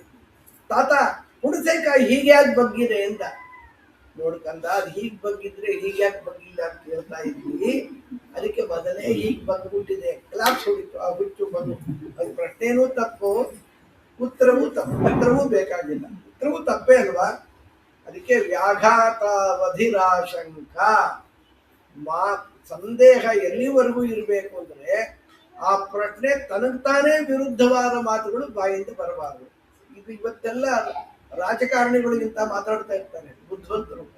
ಅವ್ರು ಏನ್ ಮಾತಾಡ್ತಾರೋ ಅವ್ರಿಗೆ ಗೊತ್ತಿಲ್ಲ ಅಲ್ವಾ. ಆಮೇಲೆ ದೇವರು ಗೊತ್ತಾದ ಮೇಲೆ ಇಷ್ಟು ಭಕ್ತಿಯಿಂದ ಸ್ತೋತ್ರ ಮಾಡಿದ ಅವನು ಆ ಆನಂದವನ್ನ ಬಣ್ಣಿಸ್ಲಿಕ್ಕೆ ಸಾಧ್ಯವಿಲ್ಲ.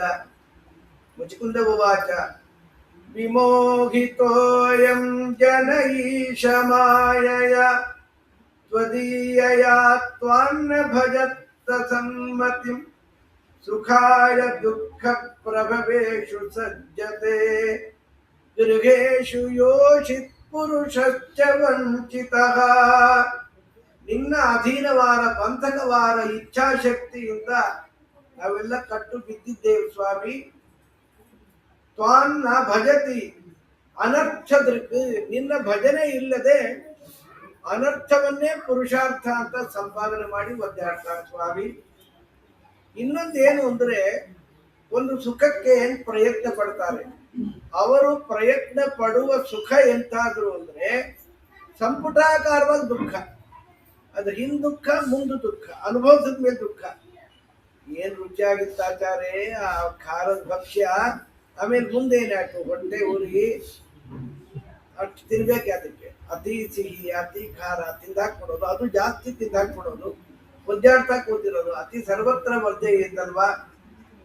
ಲಬ್ಧ್ವಾ ಜನೋ ದುರ್ಲಭಮತ್ರ ಮಾನುಷಂ ಕಥಂಚಿದಪ್ಯಂಗಮಯತ್ನತೋ ನಘ ಪಾದಾಂಬುಜಂ ತೇನ ಭಜತಿ ಅಸಮ್ಮತಿಃ ಗೃಹಾಂಧಕೂಪೇ ಪತಿತೋ ಯಥಾ ಪಶುಃ. ದುರ್ಲಭಂ ನೋಡಿ, ಮಾನುಷ ದೇಹ ಬಹಳ ದುರ್ಲಭ. ಸುಲಭ ಯಾವುದು? ನಾಯಿಯಾಗಿ ಹುಟ್ಟೋದು ಏನು ಕಷ್ಟವಿಲ್ಲ. ಸಂಧ್ಯಾವನ್ನ ಬಿಟ್ರಾಯ್ತು. ಸಂಧ್ಯಾ ಕಾಲದಲ್ಲಿ ಯಾವಾಗಲೂ ಟಿವಿ ಸೀರಿಯಲ್ ನೋಡ್ತಾ ಕೂತಿದ್ರಾಯ್ತು. ನಾಯಿ ಜನ್ಮ ಬರ್ಲಿಕ್ಕೆ ಆಯಾಸವೇ ಇಲ್ಲ. ಮನುಷ್ಯ ಜನ್ಮ ಬರೋದೇ ದೊಡ್ಡ ಆಯಾಸ. ಎಷ್ಟೋ ಪುಣ್ಯ ಮಾಡಿರ್ಬೇಕು. ಇಷ್ಟು ಆಯಾಸದಿಂದ ಸಂಪಾದನೆ ಮಾಡಿದ ಮನುಷ್ಯ ದೇಹದಲ್ಲೂ ಆಯಾಸ ಪಟ್ರೆ ದೊಡ್ಡ ಆಯಾಸ ಹೋಗುತ್ತೆ. ಅದು ಯಾವುದು? ಸಂಸಾರವೇ ಮಹಾಯಾಸ. ಇದು ಬೇಕಾ? ಈ ಸಂಸಾರದಲ್ಲಿ ಇದನ್ನ ಚೊಕ್ಕ ಮಾಡ್ತೀನಿ ಅಂದ್ರೆ ಇದನ್ನ ಶುದ್ಧ ಮಾಡ್ತೀನಿ, ಇದನ್ನ ಆನಂದವಾಗಿ ಮಾಡ್ತೀನಿ. ಸಂಸಾರವನ್ನ ನಾನಿದ್ದೀನಲ್ರಿ ಆಚಾರ್ಯ, ನನ್ನ ನಂಬಿ ಅವನೇ ಆಡ್ತಾ ಕೂತಿರ್ತಾನೆ. ಸ್ವಚ್ಛತಾ ವಾಹಿನಿಯಲ್ಲಿ ಕೂತ್ಕೊಂಡು ಇದಕ್ಕೆ ಸೆಂಟ್ ಹಾಕ್ತೀನಿ ಅಂದ್ರೆ ಆಗತ್ತ? ಪುಟ್ಟು ಇದಲ್ಲ, ಆಟೋ ಅಲ್ಲ, ಲಾರಿ ಮೇಲೆ ಕೂತ್ಕೊಂಡ್ಬಿಡೋದು. ಇದಕ್ಕೆ ಸೆಂಟ್ ಹಾಕ್ತೀಯ? ಆಗತ್ತ? ಬಿಟ್ಬಿಡ್ಬೇಕಷ್ಟೇ. ಅದ್ರ ಕೈಲಿ ಆಗೋದಿಲ್ಲ. ಕೆಲವೊಂದು ಅಸಾಧ್ಯವಾದದ್ದನ್ನ ಮಾಡ್ಲಿಕ್ಕೆ ಹೋಗಬಾರ್ದು, ಅದನ್ನ ಬಿಟ್ಟು ಬರ್ಬೇಕಪ್ಪ. ಅಷ್ಟೇ ಅಲ್ವಾ? ಏನ್ ಹೇಳೋ ಸ್ವಾಮಿ, ನೀನು ಏನ್ ಬೇಕಾದ್ರೆ ವರ ಕೊಡಿ, ನಾನು ನಿನ್ನಿಂದ ವರ ಪಡೆದ್ರೆ ವರಮಾತ್ಮ ಬಂಧನಂ, ನನ್ನನ್ನು ನಾನು ಕಟ್ಟಿ ಹಾಕಿಕೊಂಡಾಗೆ. ಈಗ ಏನೋ ಪುರಾಣ ಹೇಳ್ಕೊಂಡು ಸುಖವಾಗಿದ್ದೀನಿ. ಒಂದು 100 ಕೋಟಿ ನಂಗೆ ಕೊಟ್ಬಿಟ್ರೆ ಆಮೇಲೆ ನೋಡ್ಬೇಕು, ಪ್ರೇತ ಆಗ್ಬಿಡ್ತೀವಿ. ಗೊತ್ತಾ? ಎಲ್ಲಿಡ್ಬೇಕು ಆಚಾರ್ಯ? ನೀವೇ ಖರ್ಚು ಮಾಡ್ಕೊಬೇಕು, ಯಾರಿಗೂ ದಾನ ಮಾಡಬಾರ್ದು, ಬೇರೆ ಕೊಟ್ಬಿಡ್ಬೇಕು. ಆನೆ ಕೊಟ್ಬಿಡೋದು ಅಥವಾ ಇನ್ನೇನೋ ಕೊಟ್ಬಿಡೋದು. ಸತ್ತೋಗ್ತಾರವರಲ್ವಾ? ಬೇಕಾ ಇಂಥದ್ದೆಲ್ಲ? ಇದು ವರವ, ಇದು ಶಾಪ ಅಂತ ಪುಣ್ಯಾತ್ಮ.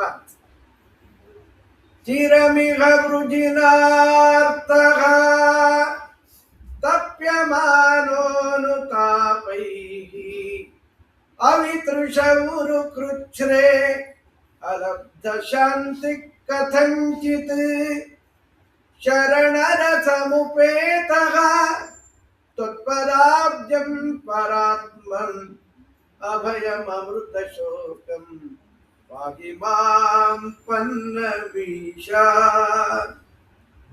ಚಿರಮಿಹ ವೃದಿನಾರ್ಥಃ, ಕ್ರಾನಿಕ್ ಅಂತಾರಲ್ಲ, ಅನಾದಿ ಕಾಲದಿಂದಿರುವ ರೋಗ. ಸಂಸಾರ ಅನಾದಿ ಅಲ್ವಾ? ದಪ್ಯಮಾನೋನು ತಾಪೈಹಿ, ಒದ್ದಾಡ್ತಾ ಇರ್ತೀವಿ. ಅದಕ್ಕೆ ಪರಿಹಾರ ಮಾಡ್ಲಿಕ್ಕೆ ಹೊರಟ್ರೆ ಅದು ಸೈಡ್ ಎಫೆಕ್ಟ್ ಪರಿಹಾರವೇ. ಬರೀ ಸೈಡ್ ಎಫೆಕ್ಟ್ ಅಲ್ಲ, ಲಾಂಗ್ ಎಫೆಕ್ಟ್ ಅದು. ಆ ಔಷಧದಿಂದಲೇ ಇನ್ನಿಷ್ಟು ನಲ್ಲಿಫೈವಾಗ್ಬಿಡ್ತಾರಲ್ವ ಅಲ್ಲಿ. ಶರಣರ ಸಮುಪೇತಃ, ನೀನೇ ಶರಣು ಅಂತ ನಿನ್ನ ಪಾದಕ್ಕೆ ಬಿದ್ದಿದ್ದೆ ಸ್ವಾಮಿ, ನಿನ್ನನ್ನು ವರ ಬೇಡ್ಬೇಕೇನೋ, ಕೊಡ್ತೀನಿ, ನಂಗೆ ಬೇಡ ಅಂತ ನಾವು. ಹಿಂದಿನ ಜನ್ಮಗಳಿಗಿಲ್ಲ ದಯಾ ಸಿಂಧು, ಇಂದಿನ ಸಾಧನವೀಗಿನಿತಿಲ್ಲ, ಮುಂದಿನ ಗತಿಯೇನು ತಿಳಿದಿಲ್ಲ, ಅದರಿಂದ ಲಂಜುವೆ ಜಾಂಬೂವತಿನಲ್ಲ. ಪಾಲಿಸೋ ವೆಂಕಟಗಿರಿರಾಯ, ಲಕ್ಷ್ಮೀ ಲೋಲ ನೀಲಾಂಬುರ ಸಮಕಾಯ. ಹಾಗಾದ್ರೆ ಏನ್ ಕೊಳ್ಳೋವರ ನಿಂಗೆ? ಈಗ ಹೇಳಿದ್ನಲ್ಲ ಸ್ವಾಮಿ, ನಿನ್ನ ಪಾದಕ್ಕೆ ಬಿದ್ದಿದ್ದೀನಿ, ಹಾಗೆ ಬಿದ್ದಿರೋ ಹಾಗೆ ಅನುಗ್ರಹ ಮಾಡು. ಪಾಹಿಮಾಂ ಪನ್ನಮೀಶ. ಪ್ರಪತ್ತಿ ಅಂತಾರಲ್ಲ, ಈ ನಮ್ಮಲ್ಲೂ ಉಂಟದು, ಅದು ಸಾಕು ಅಂದ್ಬಿಡ್ತಾರೆ. ಅಪರೋಕ್ಷ ಅದು ಇದಕ್ಕೆ ಬೆಲೆನೇ ಇಲ್ಲ ಅಲ್ಲಿ. ಸಾರ್ವಭೌಮ ಮತಿಸ್ಥೆ, ಎಷ್ಟು ಶುದ್ಧವಾದ ಬುದ್ಧಿಯೋ ನಿನ್ನದು. ವರ ಕೊಡ್ತೀನಿ ಅಂದ್ರೆ ಬೇಡ ಅಂದೆಲ್ಲಪ್ಪ. ಧನ್ಯನೋ ವರೈಹಿ ಪ್ರಲೋಭಿತಸ್ಯಾಪಿ, ಪ್ರಲೋಭದ ಆಮಿಷ ಅದು. ಈ ಕೆಲವುದೆಲ್ಲ ವ್ಯಾಪಾರ ಆಗಲಿ ಅಂತ ಬಿಡ್ತಾರಲ್ಲ ಆಫರ್ಗಳು, ದೇವರು ಕೊಡ್ತೀನಿ ಅಂತಾರೆ, ಬೇಡ ಅನ್ಬೇಕು. ನಮ್ಮ ಹಿತ ನಮ್ಗೆ ಗೊತ್ತಿಲ್ಲಲ್ಲ, ಏನು ಬೇಡ, ನನ್ನ ಯೋಗ್ಯತೆ ಎಲ್ಲ ನಿಂಗೆ ಗೊತ್ತಿದೆ. ವರ ಬೇಡ ಸ್ವಾಮಿ, ಏನು ಕೊಡ್ತೇವೆ ನಿಂಗೆ ಬಿಟ್ಟಿದ್ದು, ನಂಗಂತೂ ನಿನ್ನ ಕೃಪೆ ಬೇಕು ಅನ್ನಬೇಕು. ಧನ್ಯನಾಗಿ ಬಿಡ್ತಾರೆ.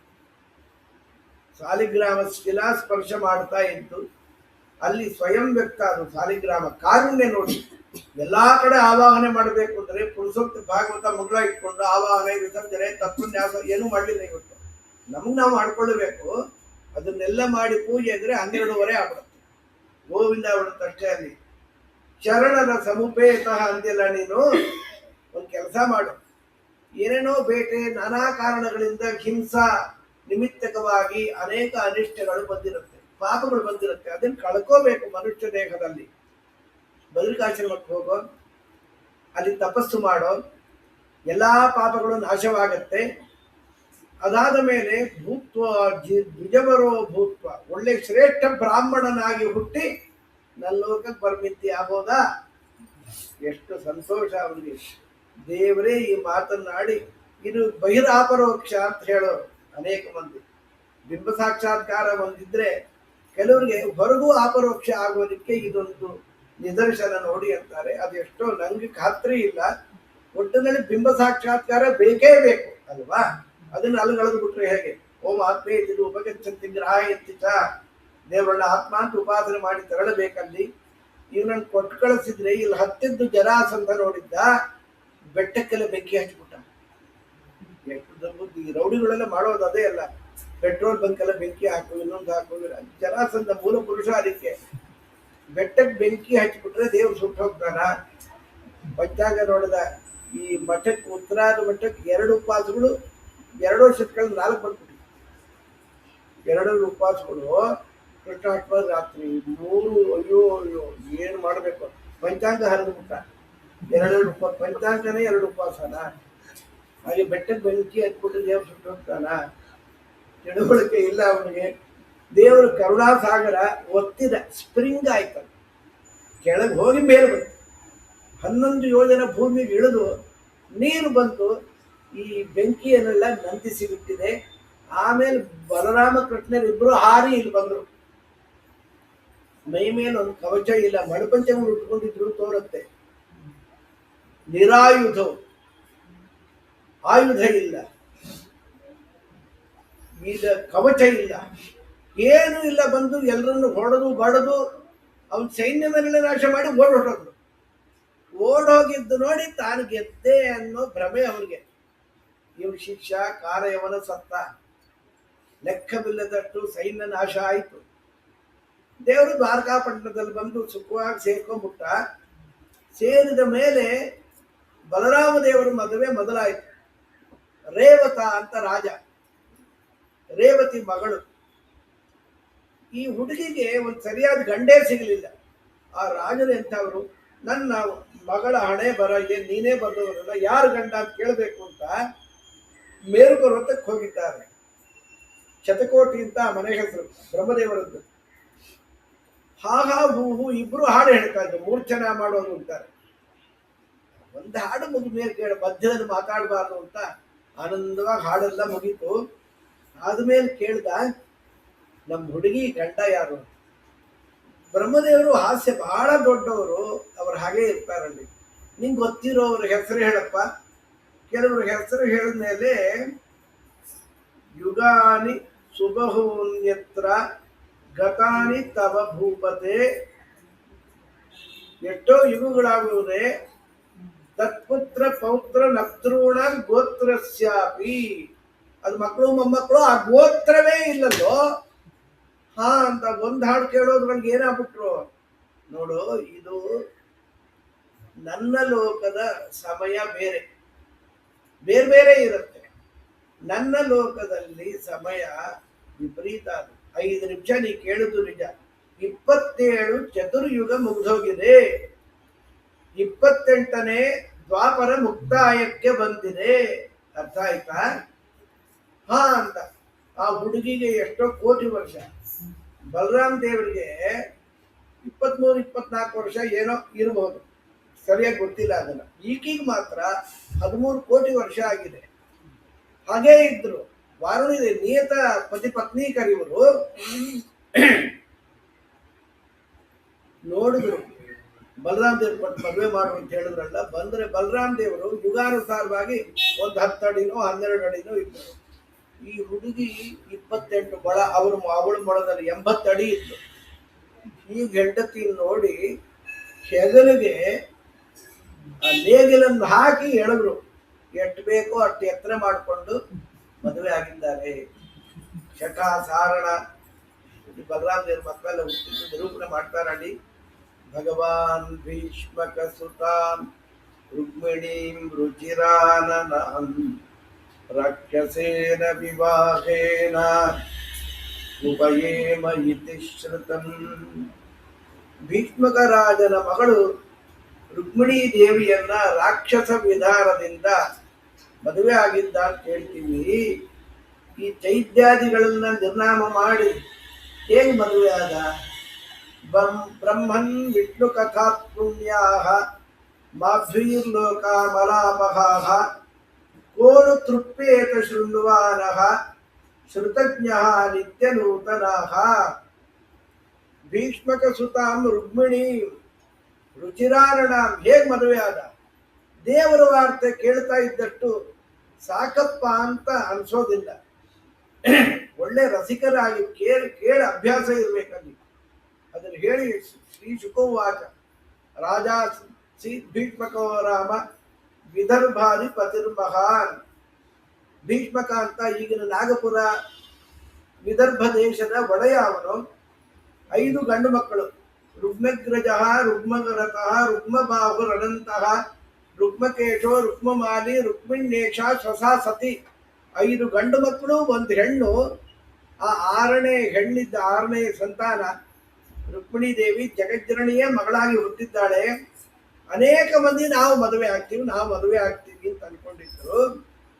ನಾರದರಿಂದ ಗೊತ್ತಿದೆ ಸರ್ವಜ್ಞಳಿಗೆ, ಅವಳಿಗೆ ನಾರದರಿಂದ ಕೇಳೋ ಅಗತ್ಯವಿಲ್ಲ.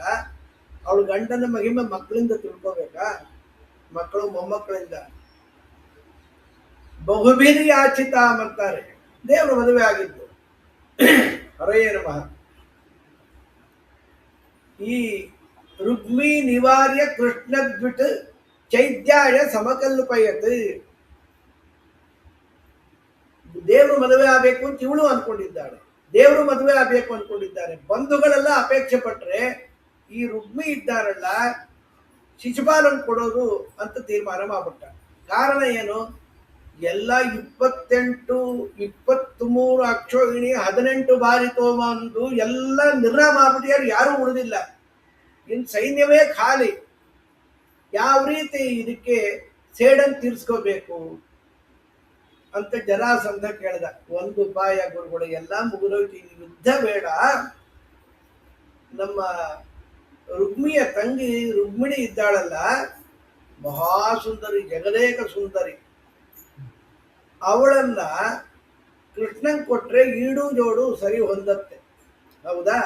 ಇವ್ ಜಗದೇಕ ಸುಂದರಿ, ಅವನ್ ಜಗದೇಕ ಸುಂದರ. ಹೇಗೆ ಅಂತ, ನಾನನ್ನಲ್ಲ ಜಗತ್ತನ್ನತ್ತೆ.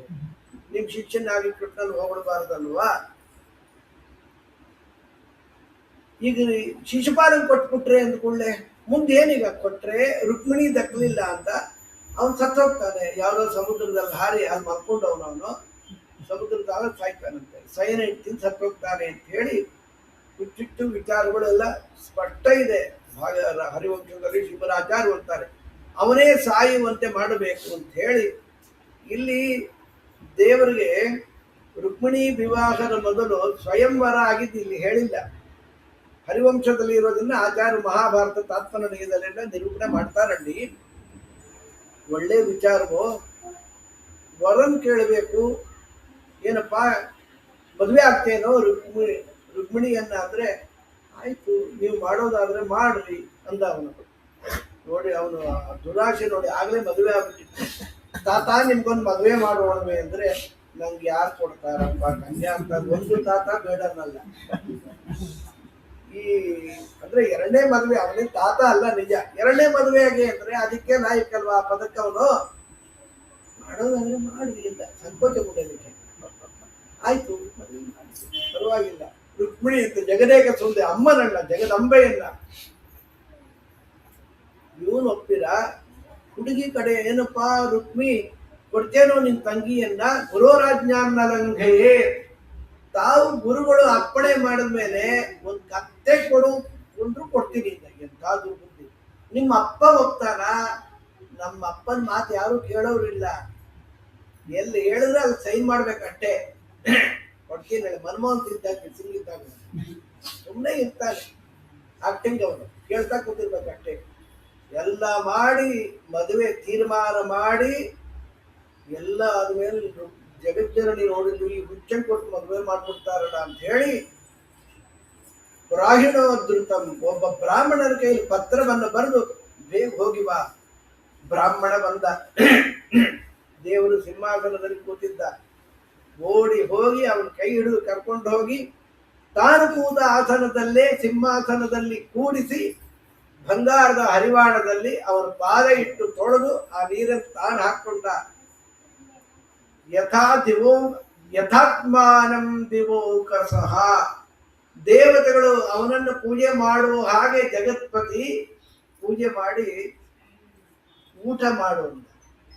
ತಂ ಭುಕ್ತವಂತಂ ವಿಶ್ರಾಂತಂ, ಊಟ ಮಾಡಿ ವಿಶ್ರಾಂತಿವಾಗಿತ್ತು. ಆಮೇಲೆ ಪಾಣಿನ ಅಭಿವೃಷಂ ಪಾಡೋ, ಕೈ ಹಿಡ್ಕೊಂಡು ಕೇಳ್ದ, ಏನಪ್ಪ ಸುಖವಾಗಿದ್ದೇನೋ ಬ್ರಾಹ್ಮಣ? ಸಂತುಷ್ಟೋ ಯದಿ ವರ್ತೇತ ಬ್ರಾಹ್ಮಣೋ ಏನ ಕೇನಚಿತ್ ಅಹೀಯಮಾನ ಸ್ವಾಧರ್ಮ ಸಹಿ ಅಸ್ಯ ಅಖಿಲ ಕಾಮಧು. ಬ್ರಾಹ್ಮಣ್ಯ ವೃದ್ಧಿ ಆಗ್ತಾ ಹೋಗ್ಬೇಕು ನಮ್ಮ ಆಚರಣೆಯಿಂದ. ಯಾವಾಗ ಆಗತ್ತೆ? ನಮ್ಮ ಧರ್ಮವನ್ನ ಬಿಡಬಾರ್ದು, ಸೋಚಿತ ಕರ್ಮಗಳ ಆಚರಿಸುತ್ತಾ ಅಂತ ಹೇಳಿ ಬ್ರಾಹ್ಮಣ್ಯ ವೃದ್ಧಿಗೆ ಬೇಕಾದ ವೈರಾಗ್ಯಾದಿಗಳು ಅವನಿಗೆ ಸಂಪನ್ನವಾಗಿರ್ಬೇಕು. ಏನಕ್ಕೆ ಏನಚ್ಚಿತ್ತು? ನಮ್ಗೆ ಏನು ಬೇಕು? ಈ ಮಾನುಷ್ಯದ ಕೊಟ್ಟಿಗೆ ಅನ್ನಲ್ಲ, ಇದೇ ದೊಡ್ಡ ಆಸ್ತಿ ಅಂತ ಬದುಕಿದ್ರೆ ಎಷ್ಟು ಚೆನ್ನಾಗಿರುತ್ತೆ. ದುರಾಶೆ, ಬಂಗಾರ ಬೇಕು, ಅದು ಬೇಕು, ಇದು ಬೇಕು, ಹೆಂಗ್ ನೋಡ್ತಾ ಕೂತಿರೋದು ಹೊರಟೋಗೋದಲ್ವಾ? ಅದ್ರ ಹಿಂದೆ ಹೋಗ್ಬಾರ್ದಲ್ಲಿ. ಅದು ಅವನ ಬ್ರಾಹ್ಮಣ್ಯ ಅಲ್ಲ, ಅದು ಅಖಿಲ ಕಾಮಧಿ. ನಮ್ಮ ಬ್ರಾಹ್ಮಣ್ಯ ಅದು ಎಷ್ಟು ಹಿರಿದಾದದ್ದು ಅಂದ್ರೆ ಚತುರ್ವಿಧ ಪುರುಷಾರ್ಥ ಕೊಟ್ಟು ಕೊಡತ್ತಪ್ಪ ಈ ಬ್ರಾಹ್ಮಣ್ಯ. ಮೋಕ್ಷ ಕೊಡುತ್ತ. ಶೂದ್ರನಕ್ಕಿಂತ ಹೆಚ್ಚಾಗಿ ಶೂದ್ರತ್ವಕ್ಕಿಂತ ಬ್ರಾಹ್ಮಣ್ಯ ಅಷ್ಟು ಪ್ರಬಲವಾದದ್ದು. ಅಖಿಲ ಕಾಮಧು. ಅಸಂತುಷ್ಟನಾಗಿ ಬಿಟ್ರೆ ಅವನಿಗೆ ಬ್ರಾಹ್ಮಣ್ಯವೇ ಇರೋದಿಲ್ಲ. ನೀನ್ ನೋಡಿದ್ರೆ ಹಾಗಿಲ್ಲಪ್ಪ. ಏನು ಕೊಡಲು ಸುಖವಾಗಿದ್ದೀಯಲ್ಲ, ಬಂದದ್ದೇನು ಅಲ್ಲಿ? ಇಂಥ ಯೋಗ್ಯರಾದ ಬ್ರಾಹ್ಮಣರು ಯಾವ ರಾಜ್ಯದಲ್ಲಿ ಇರ್ತಾರಲ್ಲ, ಅವರನ್ನ ಸುಖವಾಗಿ ನೋಡಿಕೊಂಡರೆ ಸಮೇ ಪ್ರಿಯ ಅಂತ. ರಾಜ ಅಂದ್ರೆ ನನಗೆ ಪ್ರಿಯನೋ ಅಂದಾಗೇನೋ ಪತ್ರ ತಂದಿದ್ದೀಯಲ್ಲ, ಪತ್ರವನ್ನ ಕೊಟ್ಟ. ವಾಚಯಾಮಾಸ ಸಾದರಂ, ಆ ಪತ್ರವನ್ನ ಬಹಳ ಆದರದಿಂದ ದೇವರೇ ಬೋಧಿದಂತೆ, ಬೋಧಿಸಿದ ಅಂತ ಒಂದರ್ಥ, ಅವನೇ ಬೋಧಿದ ಅಂತ ಕೂಡ ಕೆಲವರು ಬರೀತಾರಂಡಿ. ರುಕ್ಮಿಣಿವಾಚ ಶ್ರುತ್ವಾ ಗುಣಾನ್ ಭುವನ ಸುಂದರ ಸಂಗಮಾಸ್ತೆ ನಿರ್ವಿಶ್ಯ ಕರ್ಣ ವಿವರಂ ಹರತೋಂಗತಾಪಂ ರೂಪಂ ಪರಂ ಭುವನ ಮಂಗಲ ಮಂಗಲಂತೆ ತ್ವಯ್ಯಚ್ಯುತ ವಿಶತಿ ಚಿತ್ತಮ ಪತ್ರಪಂ ಮೇ. ನಿನ್ನ ಕಲ್ಯಾಣ ಗುಣಗಳನ್ನ ಕೇಳಿದ್ದೇನೆ. ಶ್ರುತ್ವಾ, ಅದು ಮೊದಲು ಅಡ್ರೆಸ್ ಬೇಡವಾ? ಪತ್ರ ಬರೀತಾ ಐವನ್ನ ಹೇಳೋಣ. ಹೌದೇ ಎಲ್ಲ ಬಹಳ ಇದೆ, ಸುಮ್ಮನೆ ಹೇಳ್ತೀನಿ ಮಧ್ಯದಲ್ಲಿ ಇನ್ನೊಂದು ಆದಷ್ಟು ಬೇಗ ಮುಗಿಸ್ತೀನಿ. ಘಂಟಾನಾದ ಆಗಿಲ್ವೋ ಅಥವಾ ನಮ್ಗೆ ಕೇಳಿಸಿಲ್ವೋ ಗೊತ್ತಿಲ್ಲ. ಅವಳು ತಾರಕ್ಕೆ ಹೋದ್ರು.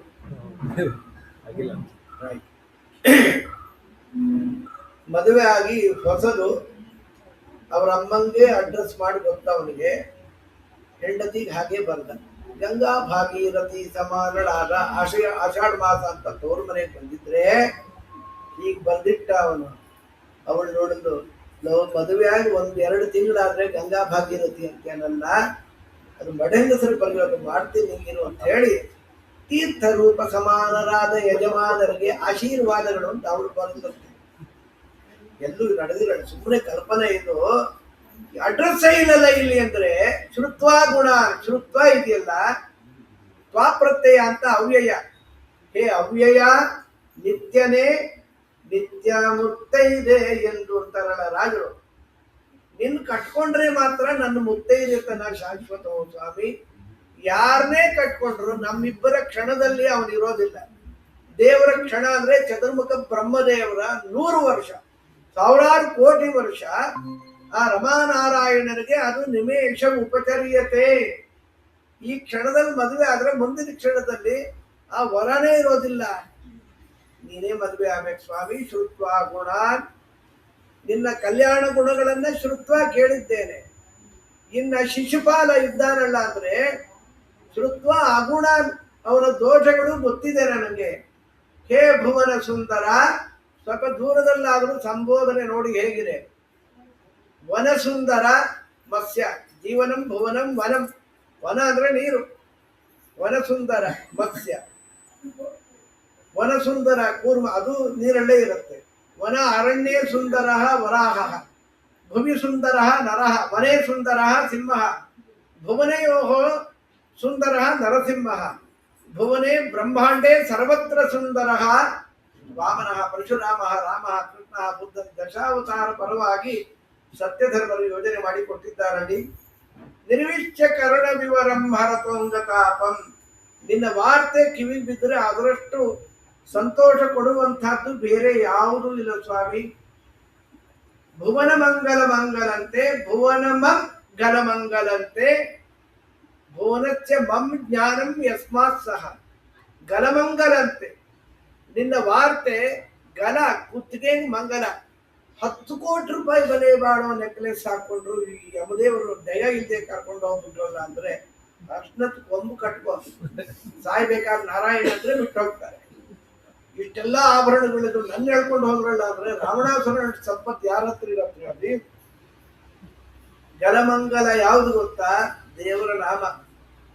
ಮಂಗಳ ಮೂರ್ತಿಯ ಪಾಡದ ಕಂಠ, ಒಡೆದು ಹೋದ ಹರವಿನ ಕಂಠ, ರಂಗಪುರಂದರ ವಿಠಲನ ಮರೆತವ, ರಜಕನ ಮನೆಯ ಕತ್ತೆಯೇ ನಿಜವೋ,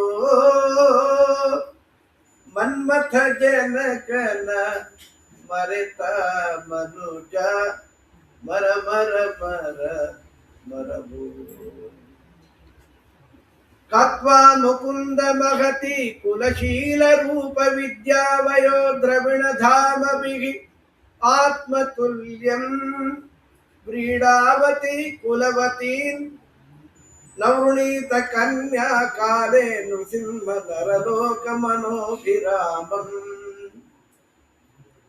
ಒಳ್ಳೆ ಕುಲೀನವಾದ ಎಲ್ಲಾ ಒಂದು ವಧುವಿಗೆ ಬೇಕಾದ ಎಲ್ಲಾ ಲಕ್ಷಣ ಸಂಪನ್ನೆಯಾದ ಹುಡುಗಿ ತನ್ನ ಗಂಡಗೆ ಹೇಗಿರ್ಬೇಕು ಅಂತ ಅಪೇಕ್ಷೆ ಪಡ್ತಾಳೆ. ಅವನು ವರ, ಅವನು ಅಲ್ವಾ. ಇಲ್ಲಿ ಗುರು ಮತ್ತಾರೆ ವರಕ್ಕೆ ಪ್ರಾರಬ್ಧ.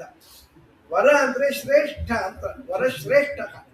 ಹೆಂಡತಿಗಿಂತ ಅವಳು 5 ಅಡಿ, ಇವನು 4 ಅಡಿ. ಏನು ವರ ಏನು ಇಡು ಜೋಡು. ಇವಳು 5 ಅಡಿ, ಅವನು 6 ಅಡಿ. ಅವನು ಡಬಲ್ ಗ್ರಾಜ್ಯುಯೇಟು ಹೆಂಡತಿ, ಇವನು SSLC PhD. ಹೀಗೂ ಇರತ್ತ. ಒಬ್ಬನು ಹಾಕೊಂಡಿದ್ದ SSLC PhD ಅಂತ. ಏನು PhD ಮಾರ್ಚ್ ಸೆಪ್ಟೆಂಬರ್ ದಂಡಯಾತ್ರೆ ಮಾಡಿ ಮಾಡಿ ಮಾಡಿ ಅಂತೂ ಇಂತೂ PhD ಅಂದ್ರೆ ಏನು? ಪಾಸ್ಡ್ ವಿತ್ ಹೈ ಡಿಫಿಕಲ್ಟಿ ಅಂತ. ನಮ್ಮಂತ SSLC 2 ಬಾರಿ ಪಾಸ್ ಆದೆ ನಾನು. ಏನು ಮಾಡಿ ಬರೋದಿಲ್ಲ. ಅಂತೂ ಹೀಗೆಲ್ಲ ಇರುತ್ತೆ. ಹಾಗಿರ್ಬಾರ್ದು. ವರ ನಿಜವಾಗ್ಲೂ ವರನಾಗಿರ್ಬೇಕು. ಎಲ್ಲ ರೀತಿಯಲ್ಲೂ ವರನಾದ್ರೆ ಅವನು ವರ. ನಿನ್ಕಿಂತ ಯಾರಿದ್ದಾರೋ ಸ್ವಾಮಿ, ಅದರಿಂದ ಬಂದು ಸ್ವೀಕಾರ ಮಾಡೋ. ಅಂತಃಪುರಾಂತರಚರಿ ಅನಿಹತ್ಯ ಬಂಧು ತ್ವಾಮುದ್ವಹೇ ಕಥಮಿತಿ. ಅಂತಃಪುರದಲ್ಲಿ ಇರ್ತೀನಿ ನಾನು, ಹೇಗ್ ಮದುವೆ ಆಗ್ಬೇಕು ಅಂತ್ಯಾ?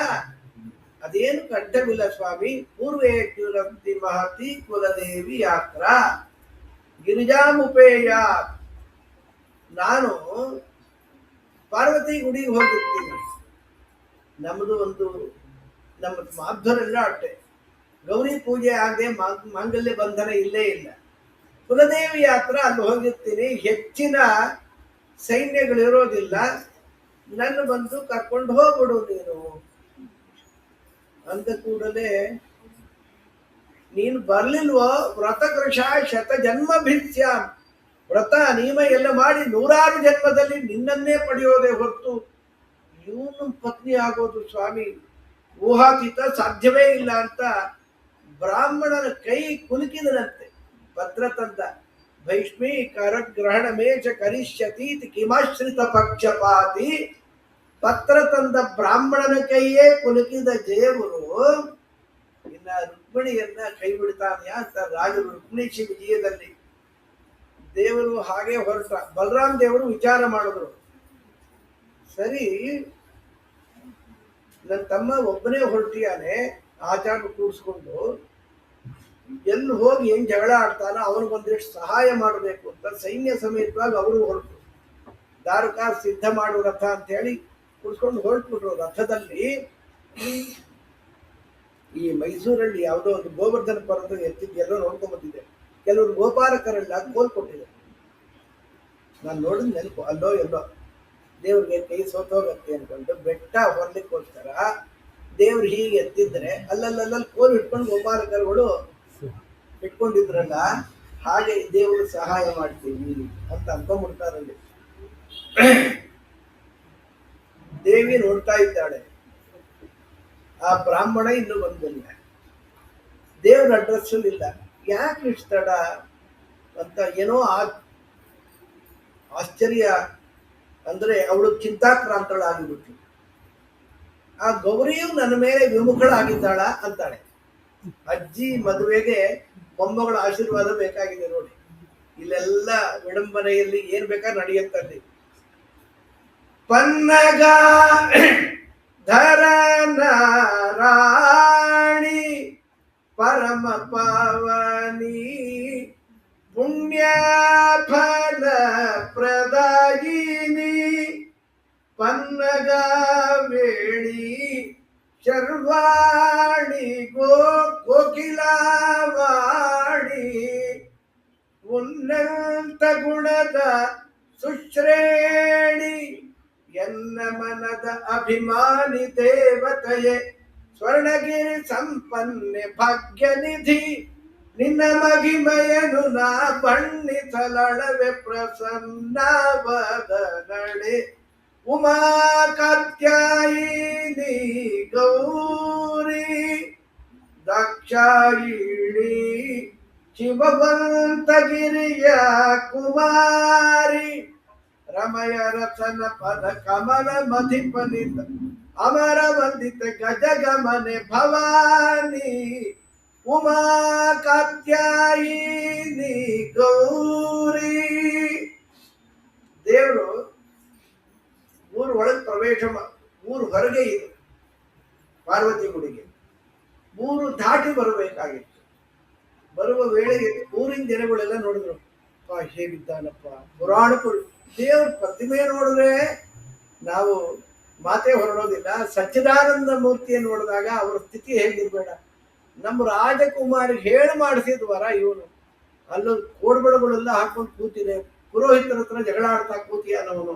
ಹುಟ್ಟ 3 ಕಣ್ಣು, ಏನೇನೋ ಅವಲಕ್ಷಣ. ಅದು ಶಿಶುಪಾಲ ಭಗವಂತನ ದ್ವೇಷದ ಪರಿಪಾಕದಿಂದ ಸರಿಯಾಗಿಲ್ಲ ಅವನು. ಅವನ ಮದುವೆ ಅವನು ಆಗಬಾರ್ದಪ್ಪ, ಅನ್ಫಿಟ್ ಅವನು ಮದುವೆ ಆಗ್ಲೇ ಯೋಗ್ಯನಲ್ಲ ಅಂತ ಊರಿನ ಜನಗಳೆಲ್ಲ ಹಾಗೆ ಭಾವನೆ ಮಾಡ್ತಾ ಇದ್ದಾರಲ್ಲಿ. ಅಷ್ಟರಲ್ಲಿ ಬ್ರಾಹ್ಮಣ ಬಂದ. ಎಲ್ಲಿ ನಮ್ಮ ಯಜಮಾನರು? ಬರ್ತಾ ಇದ್ದಾರಮ್ಮ, ಈಗ ಬಂದೇ ಬಿಟ್ಟ ನೋಡಿ ಅಂತ ಹೇಳಿ ನಮಸ್ಕಾರ ಮಾಡಿ ಬಾಲರಾಜಸ್ವಾಮಿ ಅಂತಾರೆ. ಅವರು ತೆರಳಿ ಬಿಟ್ರು, ಅವರು ಆಚಾರ್ಯರು. ಅವ್ರು ಹೋದ್ಮೇಲೆ ದೇವರಿಗೆ ಬಂದ. ಅಲ್ಲಿ ಗೌರಿ ಅನುಗ್ರಹವ ಅಮ್ಮನ ಕೈ ಹಿಡಿದು ಮೇಲೆತ್ತಿ ರಥದಲ್ಲಿ ಕೂಡಿಸ್ಕೊಂಡ. ಇವನು ಚೀಫ್ ಇನ್ ಕಮಾಂಡರ್ ಹೇಳ್ತಾ ಇದ್ದ, be alert, shoot at sight. ಕಳ್ಳ ಕೃಷ್ಣ ಹೇಗ್ ಬರ್ತಾನೆ ಗೊತ್ತಿಲ್ಲ, ಸುಮ್ಮನೆ ಬಿಡಬಾರ್ದವನ್ನ. ಕಂಡು ಕೂಡಲೇ ಲಾಠಿ ಚಾರ್ಜ್ ಅಲ್ಲ, ಫೈರಿಂಗ್ ಆರ್ಡರ್ ಕೊಟ್ಬಿಟ್ಟಿದ್ದ. ಆದ್ರೆ ಅವನಿಗೆ ಹೀಗೆ ಹೇಳಿ ಅಸೂರ್ಯಂ ಪಶ್ಯಾಹ ರಾಜದಾರಾಹ ಅಂತ. ರಾಜ ವಧುಗಳು ಸೂರ್ಯನ ದರ್ಶನ ಆಗೋದೇ ಕಷ್ಟ ಅಂತೆ, ಯಾರಿಗೂ ಕಣ್ಣಿಗೆ ಬೀಳೋದಿಲ್ಲ, ಹಾಗಿರ್ತಾರೆ ಅಂತ ಘೋಷ ಹಾಕಿರ್ತಾರೆ ಉತ್ತರ ದೇಶದಲ್ಲಿ ಇವತ್ತಿಗೂ ಕೂಡ. ಘೋಷ ತೆಗೆದ್ಲು, ಪರಮಾತ್ಮನಿಗೆ ಸೌಂದರ್ಯವನ್ನು ತಂದು ಒಪ್ಪಿಸಬೇಕು, ಯಾವಾಗಲೂ ಒಪ್ಸೇ ಇದ್ದಾಳೆ. ಈಗ ಅವತಾರ ಕಾಲದಲ್ಲಿ ಅವನು ಮೊದಲು ರುಕ್ಮಿಣಿ ದೇವಿಯನ್ನು ನೋಡಿದ, ಹೀಗೆ ಕೂತ್ಬಿಟ್ಟ, ಲಿಂಗಾಯತ ಹೆಣ ಕೂತ್ಬಿಟ್ಟ, ಎಚ್ಚರವೇ ಇಲ್ಲ. ಗುಂಪಿಗೆ ಹಾಗಾಗಿ ಎಲ್ಲ ಪ್ರತಿಮೆಗಳ ತರ ನಿಂತ್ಕೊಂಡ್ಬಿಟ್ರು. ಭಗವಂತ ಬಂದವನೇ ಆ ಸೈನ್ಯವನ್ನೆಲ್ಲ ಹೊಡೆದು ಅಮ್ಮನನ್ನು ಕೂಡಿಸ್ಕೊಂಡು ಇವ್ನು ಕೇಳ್ದ, ಏನ್ರಿ ನೀವ್ ಹೇಳಿದ್ದು ಅಭಿಜಿನ್ ಮುಹೂರ್ತ ಮುಗಿತಾ ಬಂತು, ಗೋಧೂಳಿ ಮುಹೂರ್ತ ಬಂದ್ರು ಹುಡುಗಿ ಕಾಣಿಸ್ತಾ ಇಲ್ಲಲ್ರಿ ಅಂತ ರೇಗ್ತಾ ಇದ್ದ. ಪುರೋಹಿತರ ಹತ್ರ ಜಗಳ. ಅವ್ರಂದ್ರು, ಇಲ್ಲೇ ತಾಳಿ ಇದೆಯಪ್ಪ, ವಧುನ್ ಕರ್ಕೊಂಬ ಕಟ್ಟಿಸ್ಕೊಡ್ತೀನಿ. ಅಷ್ಟ್ರಲ್ಲಿ ಯಾರೋ ಬಂದು ಹೇಳಿದ್ರು, ಕೃಷ್ಣ ಕರ್ಕೊಂಡು ಹೋಗ್ಬಿಟ್ಟ. ಶಿಶುಪಾಲನಿಗೆ ಹೇಗಿರ್ಬೇಡ, ತನಗೆ ಅಯೋಗ್ಯವಾದ ಸಂಪತ್ತಿನ ಅಭಿಮಾನಿ ದೇವತೆಯನ್ನ ಮದುವೆ ಆಗ್ತೀನಿ ಅಂತ ಅಂದುಕೊಳ್ಳೋದ. ತಮೋಯೋಗ್ಯನ ಸ್ವಭಾವ ಆಗಿರುತ್ತೆ. ಏನಾಯ್ತು ಅದ್ರ ಫಲವಾಗಿ ರುಕ್ಮಿಣಿ ಹೋಗ್ಬಿಟ್ಲು. ಇದು ಒಂದೇ ಕನ್ಯಾನೋ, ಹೋಗ್ಲಿ ಬಿಡೋ, ರಾತ್ರಿ ಸೇರೋರು ರೈಲಲ್ಲಿ ಹೋಗಿ ಸೇರ್ಬೋದು, ಗೊತ್ತಾಯ್ತಾ. ಆಮೇಲೆ ಇನ್ನೊಂದು ಮದುವೆ ಆಗ್ತಿ, ಯಾಕೆ ಯೋಚನೆ ಮಾಡಿದ್ವಿ, ನೀವು ಜರಾಸಂಧನ ಅವನಿಗೆ ಒಂದು ರೀತಿ ಸಮಾಧಾನ ಮಾಡ್ಲಿಕ್ಕೆ ಶುರು ಮಾಡ್ಬಿಟ್ಟ. ಜರಾಸಂಧ ಇನ್ನೊಂದು ಅಂತಾನೆ, 17 ಬಾರಿ ಸೋತೆ, 18ನೇ ಬಾರಿ ಗೆದ್ನೋ ಇಲ್ಲ, ಗೆದ್ದಂತವನು. ಎಲ್ಲಿ ಗೆದ್ನೋ ನಮಗ ಯಾರಿಗೂ ಗೊತ್ತಿಲ್ಲ ಅವ್ನು ಗೆದ್ದಿದ್ದು. ದೇವ್ರು ಓಡ್ ಹೋಗಿದ್ದಕ್ಕೋಸ್ಕರ ಗೆದ್ದೆ ಅಂತ ಭ್ರಮೆಯಲ್ಲಿ ದ್ವಾರಕಾಯಾಮ ಭೂತರಾಜನ್ ಮಹಾಮೋದು ಮಹೋತ್ಸವ. ದ್ವಾರಕಾಪಟ್ಟಣಕ್ಕೆ ಕರ್ಕೊಂಡ್ಬಂದು 8 ದಿನ ಅತ್ಯದ್ಭುತವಾದ ವಿವಾಹ ಪರಮಾತ್ಮರದ್ದು. ಅವರೇ ಇಬ್ಬಾಗವಾದರು. ಭೀಷ್ಮಕ ಮಹಾರಾಜ ಕೂಡ ಬಂದಿದ್ದ ಅಂತ ಕೆಲವು ಕಡೆ ನಾವು ಕೇಳ್ತೀವಿ. ಏನು ವಿವಾಹವನ್ನು ಬಣ್ಣಿಸಬೇಕು? ಪರಮಾತ್ಮ ಜಗಜ್ಜನನಿಯನ್ನ ಇಬ್ಬರ ಮಧ್ಯದಲ್ಲಿ ಅಂತಃಪಟವನ್ನು ಹಿಡಿದು ಬ್ರಾಹ್ಮಣರೆಲ್ಲ ಲಕ್ಷ್ಮೀರತ್ಯ ಪರಿಗ್ರಹ ಕಮಲಭೂತ್ ಸ್ವನುರ್ಗರುತ್ಮಾನ್ ರತಃ ಪೌತ್ರಶ್ಚಂದ್ರ ವಿಭೂಷಣಶ್ಚ ಸುರಗುರು ಶೇಷಶ್ಚ ಶಯ್ಯಾಸನಃ ಬ್ರಹ್ಮಾಂಡಂ ವರಮಂದಿರಂ ಸುರಗಣಾಯತ್ಯ ಪ್ರಭೋತ್ಸೇವಕಾಃ ಸತ್ರೈಲೋಕ್ಯ ಕುಟುಂಬ ಪಾಲನ ಪರ ಕುರ್ಯಾದ್ವಯೋರ್ಮಂಗಲ ಸುಮುಹೂರ್ತೆ ಸಾವಧಾನ ಸುಲಗ್ನೇ ಸಾವಧಾನ ಶ್ರೀಲಕ್ಷ್ಮೀ ನಾರಾಯಣ ಧ್ಯಾನ ಸಾವಧಾನ. ಜೀರಿಗೆ ಬೆಲ್ಲ ಹಾಕೋದು, ಇದು ಪ್ರಧಾನ ಮುಹೂರ್ತ. ಆಮೇಲೆ ಮಾಂಗಲ್ಯ ಬಂಧನ, ಅದೊಂದು ಮುಹೂರ್ತ. ಮಮ ಜೀವನ ಹೇತುನ ಅಂತ ನಾವಂತೀವಿ, ಜಗಜ್ಜೀವನ ಹೇತುನ ಅಂತ ಹೇಳಿ ಮಾಂಗಲ್ಯ ಧಾರಣ ಮುಹೂರ್ತ ಸುಮುಹೂರ್ತ ಮಾಂಗಲ್ಯ ಬಂಧನ ಮಾಡಿದ. ಆಮೇಲೆ ಇನ್ನೂ ಒಂದು ಮದುವೆ ಆಗಿದೆ. ಈಗ 16,107 ಮದುವೆನ ಆಗುತ್ತೆ. ಒಟ್ಟು 16,108 ಮಂದಿಯನ್ನ ಗಂಟು ಹಾಕೊಂಡ ಜಗತ್ಪತಿ. ಎಲ್ಲ ತಪಸ್ ಮಾಡಿದ್ರು. ಅಮ್ಮನನ್ನ ಅನಾದಿ ಕಾಲದಿಂದ ಮದುವೆ ಆಗ್ತಾನೆ ಇರ್ತಾನೆ. ಅದು ಜಗತ್ತಿನ ಮೇಲೆ ಕಾರುಣ್ಯದಿಂದ ಮದುವೆ ಆಗೋದೆಲ್ಲ ಕೇಳಿದ್ದೀರ. ದೇವರ ಮದುವೆ ಅಂದ್ರೆ ಕಾರುಣ್ಯದಿಂದ. ಲಕ್ಷ್ಮೀ ನಿರಪೇಕ್ಷ ಹೀಗೆ ಮದುವೆ ಆಗಿ ಅದು ಮಕ್ಕಳುಗಳು ಎಷ್ಟು ಅಂದ್ರೆ 10 ಗಂಡು ಮಕ್ಕಳು. 16,108 ಮಂದಿಯಲ್ಲಿ ಸರಿಯಾಗಿ ಎಲ್ಲ ಸುಂದರರಾದ ಮಕ್ಕಳು. ಹೆಣ್ಣು ಮಕ್ಕಳು ಎಷ್ಟು ಪತ್ನಿಯರು ಅಷ್ಟು ಹೆಣ್ಣು ಮಕ್ಕಳು. ದಶಮಗ್ರಹದ ಕಾಟ ಬೇಡ ಅಂತಾನೆ, ಅವನಿಗೇನು ಕಾಟ ರೀ, ಸಕಲ ಗ್ರಹ ಮಗಳಿಗೆ. ಇಷ್ಟೆಲ್ಲ ಆದ ಮೇಲೆ ಹೇಳ್ತಾ ಹೋದ್ರೆ ಮುಕ್ತಾಯವೇ ಇಲ್ಲ. ಬ್ರಹ್ಮಣ್ಯ ನಿರ್ದೇಶೆ ನಿರ್ಗುಣೇ ಗುಣವೃತ್ತಯ ಕಥಂ ಚರಂತಿ ಶ್ರುತಯ ಸಾಕ್ಷಾತ್ ಸದಸತಃ ಪರೇ ಯತ್ತದೃಶ್ಯಂ ಅನಿರ್ದೇಶ್ಯಂ. ಅವನನ್ನು ಹೀಗೆ ಅಂತ ಟ್ರೇಸ್ ಮಾಡ್ಲಿಕ್ಕೆ ಬರೋದಿಲ್ಲ. ಶಬ್ದಕ್ಕೆ ಸಿಲುಕುವವನು ಅವನಲ್ಲ. ಸಿಲುಕಿದ್ರೆ ಶಬ್ದಕ್ಕೆ ಸಿಗ್ತಾನೆ, ಪೂರ್ಣವಾಗಿ ಸಿಗಲ್ಲ ಅಂತ ಅರ್ಥ. ಶಬ್ದದ ಸ್ವಭಾವ ಏನು ಅಂದ್ರೆ ಪರಿಚಿತವಾದ ವಸ್ತುವನ್ನ ತಿಳಿಸಿಕೊಡುತ್ತೆ. ಹಾಲು ಗೊತ್ತಿದೆ ಹೇಳ್ಬೋದು, ಹಾಲು ಅನ್ನೋ ಕ್ಷೀರ ಅನ್ನೋ ಪದ ತಿಳಿಸಿಕೊಡುತ್ತೆ. ತಲ್ಪ ಅಂದ್ರೆ ಗೊತ್ತಿರತ್ತಪ್ಪ ಅಲ್ವಾ, ಹಾಸಿಗೆ ಅಂತೆಲ್ಲ. ಗಿಲ್ಪ ಅಂದ್ರೆ ಏನರ್ಥ ಅದಕ್ಕೆ? ಪದ ಇರಬಹುದು, ವಾಚ್ಯವಾದದ್ದು ವಾಚ್ಯವಾಚಕ ಸಂಬಂಧ ಜ್ಞಾನ ಇಲ್ಲ ಅಂದ್ರೆ ಅದು ಜ್ಞಾನವನ್ನ ಹುಟ್ಟಿಸಲಾರದು. ಶಬ್ದಾತೀತನಾದ ಭಗವಂತನನ್ನ ಏನ್ ತಿಳಿಸ್ಕೊಡುತ್ತೆ ಈ ಶಬ್ದಗಳು? ಬ್ರಹ್ಮನ್ ಅನಿರ್ದೇಶ ನಿರ್ಗುಣೆ. ನಮ್ಗೆಲ್ಲ ತ್ರಿಗುಣಮಯವಾದ ಪ್ರಪಂಚದ ಅರಿವಿದೆಯೇ ಹೊರತು ಗುಣಾತೀತನಾದ ಭಗವಂತನನ್ನ ಯಾವ ಶಬ್ದಗಳು ತಿಳಿಸಿಕೊಳ್ಳಿಕ್ಕಾಗತ್ತೆ? ಅಂದ್ರೆ ಈಗ ಗುಣಾತೀತ ನಿರ್ಗುಣ ಅಂದ್ರೆ ವೇದ ಹೇಳತ್ತೆ, ಕೇವಲ ನಿರ್ಗುಣಶ್ಚ ಅಂತ ದೇವರನ್ನ ನಿರ್ಗುಣ ಅಂತ ಕರೆದ್ರೆ ಸರ್ವಥಾ ಕಲ್ಯಾಣ ಗುಣಗಳೇ ಇಲ್ಲ ಅಂತ ಅರ್ಥವಾ? ಬಂಧಕವಾದ 3 ಗುಣಗಳು ಇಲ್ಲ ಅಂತ. ಕಪಿಂಜಲಾಧಿಕರಣ ಅಂತ ಗುಣಸೌರಭದಲ್ಲಿ ಒಂದು ಕಪಿಂಜಲಾಧಿಕರಣವನ್ನ ನಿರೂಪಣೆ ಮಾಡ್ತಾರೆ. ಕಪಿಂಜಲ ನಾಲಭೇದ ಭೂತಿಕಾಮಹ ಅಂತ. ಕಪಿಂಜಲ ಪಕ್ಷಿಗಳನ್ನ ಕೊಂದಾಕಿ ಯಾಗ ಮಾಡ್ರಿ ಸಂಪತ್ ಸಿಗತ್ತೆ ಅಂತ ಅರ್ಥ. ಕಾರೀರಿ ಯಾಗವೇ ಮಳೆ ಬರುತ್ತೆ ಅಂತ ಮಾಡಬೇಡಿ ಅಂದ್ರೆ ಕಪಿಂಜಲ ಪಕ್ಷಿಗಳನ್ನು ಕೊಂದಾಕಿ ಯಾಗ ಮಾಡ್ರಿ ಅಂತ ಹೇಳೋದಾ? ತಪ್ಪಲ್ವಾ? ಹಿಂಸೆ ಅಲ್ವಾ? ಹೇಗದು? ಇಲ್ಲಿ ಬಿಡು, ಕೆಲವ್ರು ಮಾಡ್ತಾರೆ, ನಾವೇನ್ ಮಾಡಿ ಬರುತ್ತೆ. ಇಲ್ಲಿ ಬಹುವಚನ ಇದೆ, ಎಷ್ಟು ಅಂತ ಹೇಳಲಿಲ್ಲ. ಕಪಿಂಜಲ ಅನ್ನತ್ತಿದೆಯಲ್ಲ, ಎಷ್ಟು ಸಿಗತ್ತೋ ಅಷ್ಟು ಪಕ್ಷಿಗಳನ್ನು ಕೊಂದಾಕ್ಬಿಡು ಅಂತ ಅರ್ಥವಾ? ತ್ರಿತ್ವೇ ಪರ್ಯವಸಾನಂ. ಬಹುವಚನ ಇದ್ದಾಗ 3ಗೆ ಪ್ರಾರಂಭ, 3ಅನ್ನ ಬಹುವಚನದಿಂದ ಹೇಳ್ಬೋದಲ್ಲ. 3 ಪಕ್ಷಿಯನ್ನ ಬಲಿಕೊಡು, ಹೆಚ್ಚು ಮಾಡಬೇಡ ಅಂತ ಸ್ಥೂಲವಾದ ಅರ್ಥ. ಹಾಗೇನೆ ನಿರ್ಗುಣ ಅಂದ್ರೆ 3 ಗುಣಗಳನ್ನ ಬಲಿಕೊಡು. ಬಂಧಕವಾದ ಸತ್ವರಜ ತಮೋ ಗುಣಗಳನ್ನ ಬಲಿಕೊಡು. ಅನಂತ ಕಲ್ಯಾಣ ಗುಣೇಕ ರಾಶಿ ಲಬ್ಧನಾಗುತ್ತಾನೆ. ಅದರಿಂದ ಆ ಗುಣವೇ ಇಲ್ಲ ಅಂದ್ರೆ ಕೇವಲ ನಿರ್ಗುಣಶ್ಚ ಅಂದ್ರೆ ನಿರ್ಗುಣಾತ್ ಪರಚ್ಛೇದ ಮಾಡಿದ್ರೆ ಇದು ಗತಿ. ಕೇವಲ ಅನಿರ್ಗುಣಶ್ಚ ಅಂತ ಕೂಡ ದೇವರನ್ನ ಅನಿರ್ಗುಣ ಅಂತಾನು ಹೇಳಬೇಕು. ಅನಂತ ಕಲ್ಯಾಣ ಗುಣಪರಿಪೂರ್ಣನಾದ ನಾರಾಯಣ, ಅವನ ಮಹಿಮೆಯನ್ನು ಹೇಳಲಿಕ್ಕೆ ಅನಂತ ವೇದಗಳು ಇರುವಂತಹದ್ದು.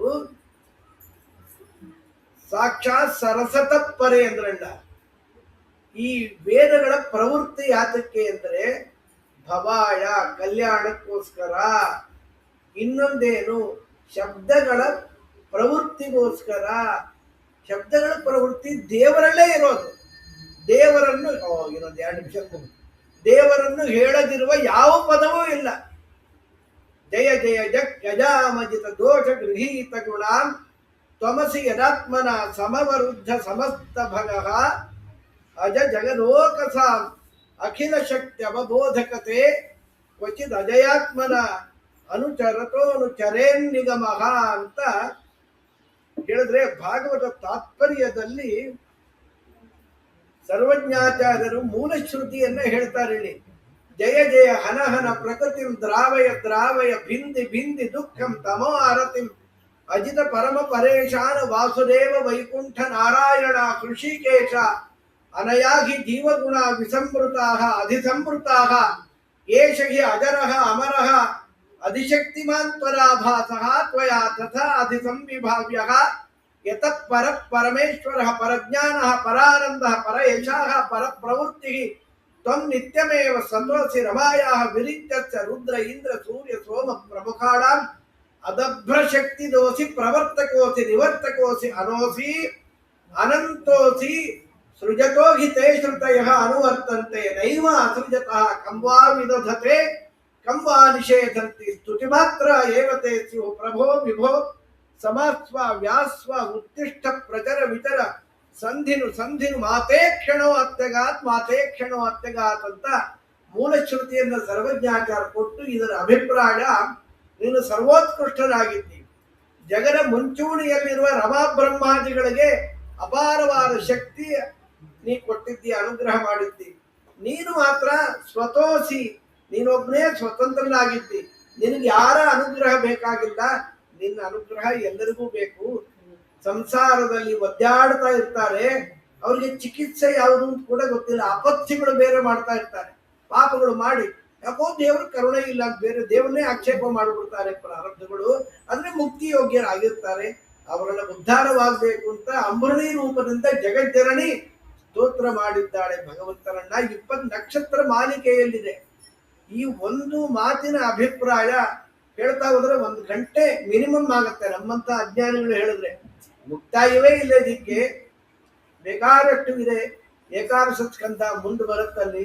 ಏಕಾದಶ ಸ್ಕಂದದಲ್ಲಿ ಎಲ್ಲಾ ತತ್ವ ವಿಚಾರವೇ ತುಂಬಿದೆ ಅಲ್ಲಿ. ಮೊದಲು ಜಾಯಂತೆಯ ಉಪಾಖ್ಯಾನ, ಆನಂತರದಲ್ಲಿ ಉದ್ಧವ ಗೀತ ಅಂತ ಉದ್ಧವರಿಗೆ ದೇವರು ಉಪದೇಶ ಮಾಡಿದ್ದು, ಮಧ್ಯದಲ್ಲಿ 2 ಅಕ್ಷರ ಪ್ರಯೋಗ ಮಾಡಿದ್ರಲ್ಲ 19ನೇ ಅಧ್ಯಾಯದ್ದು. ಬೇಕಾದಷ್ಟು ವಿಚಾರಗಳನ್ನ, ಸಾಕಷ್ಟು ವಿಚಾರ ಜೀವಮಾನವಿಡೀ ಇದನ್ನು ಓದ್ತಾ ಇದ್ರು ಕೂಡ ಅರ್ಥವಾಗಿಲ್ಲ ಅಂತಾನೆ ಅರ್ಥವಾಗತ್ತೆ ಅಂತ ಭಾಗವತವನ್ನ ಕರುಣಾಸಾಗರ ಶ್ರೀಕೃಷ್ಣ ಬುದ್ಧವರಿಗೆ ಉಪದೇಶ ಮಾಡಿ, ಮುಂದೆ ದ್ವಾದಶ ಸ್ಕಂದದಲ್ಲಿ ಹೇಗಿರುತ್ತೆ ಅಂದ್ರೆ, ಬೇರೆ ಎಲ್ಲ ಕಾಲದಲ್ಲಿ ರೈಟ್ ಈಸ್ ಮೈಟ್, ಇಲ್ಲಿ ಮೈಟ್ ಈಸ್ ರೈಟ್. ದೊಡ್ಡ ದೊಡ್ಡ ಗುಂಡಾಗಳು ಚೀಫ್ ಮಿನಿಸ್ಟರ್ಗಳು ಆಗ್ಬಿಡ್ತಾರೆ, ಇನ್ನೇನೋ ಆಗ್ಬಿಡ್ತಾರೆ, ಕಳ್ಳರುಗಳು ಖದೀಮರೆಲ್ಲ ಬರ್ತಾರೆ, ಏನು ಮಾಡಲಿಕ್ಕೆ ಬರೋದಿಲ್ಲ, ಅನಿವಾರ್ಯವಾದ ಪರಿಸ್ಥಿತಿಯಪ್ಪ. ಅದೇ ಒಂದು ವಿಚಾರ ಏನು ಅಂದ್ರೆ, ಕಲಿಂ ಸಂಭಾಜಯಂತ್ಯಾರ್ಯಾಹ ಸಾರಜ್ಞಾಹ ಗುಣವೇದಿನಃ, ಕಲಿಯುಗದಲ್ಲಿ ಹುಟ್ಟೋದು ಇದು ದೊಡ್ಡ ವರ. ಅಧಿಕ ಮಾಸ, ಪುರುಷೋತ್ತಮ ಮಾಸ. ಭಾಗವತದ ಶ್ಲೋಕಗಳನ್ನ ಸ್ವಲ್ಪ ಹೇಳ್ತಾ ಇದ್ದಿದ್ದು ಯಾತಕ್ಕೆ ಅಂದ್ರೆ, ಕಿವಿಗೆ ಬಿದ್ದರೆ ಶ್ಲೋಕದ 4ನೇ 1 ಭಾಗ ಶ್ರವಣದಿಂದ 1000 ಗೋದಾನ ಮಾಡಿದ ಫಲ. ನನಗಂತೂ ವಿಶ್ವಾಸ ಇದೆ, ನಿಮಗೂ ಇದೆ. ಇಲ್ಲಿ ಯಾಕೆ ಬಂದು ಕೂತ್ಕೊಳ್ತೀರಿ ಎಲ್ಲ ಬಿಟ್ಟು ಅಂತ 1000 ಗೋದಾನ ಮಾಡಿದ ಫಲ ಶ್ರೀಮದ್ ಭಾಗವತವನ್ನ ದೇವರು ನುಡಿಸಿದ್ದಾನೆ. ಅಂತರ್ಯಾಮಿ ನಮ್ಮ ಗುರುಗಳ ಉದ್ದೇಶದಿಂದ ಈ ಮಾರ್ಕಾಂಡೇಯರ ಕಥೆಯಿಂದ ಮುಕ್ತಾಯವಾಗುತ್ತೆ. ಪರೀಕ್ಷಿತ್ ಮಹಾರಾಜನಿಗೆ ಹೇಳಿದ್ರು, ನೋಡೋ ತಕ್ಷಕ ನಿನ್ ಕಚ್ಚಲ್ಲ ಅಂತ. ತಕ್ಷಕ ಒಂದು ಕೀಟವಾಗಿ ಬಂದು ಕಚ್ಚೆ ಬಿಟ್ಟ, ಸತ್ತು ಬಿಟ್ಟ. ಮತ್ತೆ ಸುಳ್ಳು ಹೇಳಿದಾಗ ಆಯ್ತಲ್ಲ. ಶುಕಾಚಾರ ಅಂತ ಅವರು ಅಂದ್ರೆ, ದಟ್ಟದೋಷವನ್ನು ಆಪಾರಯತಿ, ಕಚ್ಚಿದ್ರಿಂದ ಅಪಮೃತ್ಯು ಇಲ್ಲ. ಭೇಜೆ ಖಗೇಂದ್ರ ಧ್ವಜಪಾದ ಮೂಲಂ, ಪರಮಾತ್ಮನ ಪಾದವನ್ನ ಸೇರಿದ್ದಾನೆ ಮಹಾನುಭಾವ. 1 ಸಪ್ತಾಹ ಕೇಳಿ ವೈಕುಂಠಕ್ಕೆ ಹೋಗಿಬಿಟ್ಟ. ಈ ರೀತಿಯಲ್ಲಿ ಈ ಭಾಗವತ ಎನ್ನುವುದು ಎಲ್ಲಾ ತತ್ವಗಳ ದೊಡ್ಡ ಆಕಾರ. ಎಷ್ಟು ಹೇಳಿದ್ರೂ ಮುಕ್ತಾಯವಿಲ್ಲ. ನಮ್ಮ ಗುರುಗಳು ಒಂದು ರೀತಿ ನನಗೆ ಸ್ವರೂಪೋದ್ಧಾರಕರು ಅಂದ್ರೆ ಯಾವ ಅತಿಶಯೋಕ್ತಿ ಇಲ್ಲ. ಬೇಜಾರು ಸಾವಿರದಲ್ಲಿ ಶಾಂತಿ ಪಾಠ ಹಾಕಿದ್ದೀನಿ, ಶೇಷಗಿರಿ ರಾಯರಣ್ಣಿಗೆ ಶಾಂತಿ ಪಾಠ ಹಾಕಿಲ್ಲ. ಆದ್ರೆ ಬಹಳ, ನಾನು ಮಾತ್ರ ಅಲ್ಲ, ನಾನು ನನ್ನ ಹೆಂಡಂದ್ರಿ ಬಹಳ ಪ್ರೀತಿ, ನಿಮ್ಗೆ ಗೊತ್ತಿರ್ಬೇಕು, ಬಹಳ ಅಭಿಮಾನ. ನಾವಿನ್ನೇನ್ ಮಾಡ್ಬೋದು ಅವರಲ್ಲಿ. ಅವರ ಆಶೀರ್ವಾದ ಬಲದಿಂದ ಈ 2 ಮಾತುಗಳನ್ನು ಭಾಗವತದ್ದು ಹೇಳುವ ಪ್ರಯತ್ನ ಪಟ್ಟಿದ್ದು. ಈ ವಾಕ್ಕುಸುಮಗಳು ರುಕ್ಮಿಣಿ ಸತ್ಯಭಾಮ ಸಹಿತ ಗೋಪಾಲಕೃಷ್ಣನ ಪಾದಕಮಲಗಳಲ್ಲಿ ಅರ್ಚಿತವಾಗಲಿ ಅಂತ ಹೇಳುತ್ತಾ, ಎಷ್ಟೋ ದೋಷಗಳಿರುತ್ತೆ. ದಿನಕ್ಕೆ 1-1 ಗಂಟೆ ಹೇಳ್ತೀನಿ ಅಂದ್ರೆ ಸಂಜೆ ಹೋಗಿ ಜಾಸ್ತಿ ಆಗೋದು. ಹಗಲು ಓಡ್ತಾ ಇರ್ಬೇಕಾಗತ್ತೆ, ಎಲ್ಲ ಓಡೋದು. 3 ಹಗಲು ಏನು ಹೇಳಿದೆ, ಕೇವಲ 1-1.25 ಗಂಟೆ ಸಾಲಿಲ್ಲ ಅದು. ಮತ್ತೆ 3 ದಿನ ರಾತ್ರಿ, ಇದೊಂದು ಹಗಲು. ಇವತ್ತು ಸಾಕಷ್ಟು ಅವಕಾಶ. ಸ್ವಾಮಿಗಳೇ ಸ್ವಲ್ಪ ವಿಳಂಬವಾಗಿ ಸ್ನಾನಕ್ಕೆ ಹೋಗಿದ್ದಕ್ಕೆ ಲಾಭವಾಗಿದೆ, ದೇವರು ಸ್ವೀಕಾರ ಮಾಡಲಿ. ಈ ಭಾಗವತದಿಂದ ಹೇಳಿದ ಪುಣ್ಯ ನಮ್ಮ ಗುರುಗಳು ಏನಿದ್ದಾರೆ. ವಿದ್ಯಾಪೀಠದ ಮೊದಲನೇ ಪಾಠ ಅವರದೇ, ನನಗೆ ಸೇರಿದ 69ನೇ ಇಸ್ವಿ ಅವರೇ ಹೇಳಿದ ಪಾಠ. ಅಮರಕೋಶದಿಂದ ಎಲ್ಲಾ ಪಾಠಗಳನ್ನು ಹೇಳಿ ಉದ್ಧಾರ ಮಾಡಿದ ಅವ್ರಿಗೆ ಸದ್ಗತಿ ಆಗೇ ಇರುತ್ತೆ. ಅದನ್ನೆಲ್ಲ ಹೇಳಬಾರ್ದು ನಾವು. ಅವರು ಪ್ರೀತರಾಗಲಿ.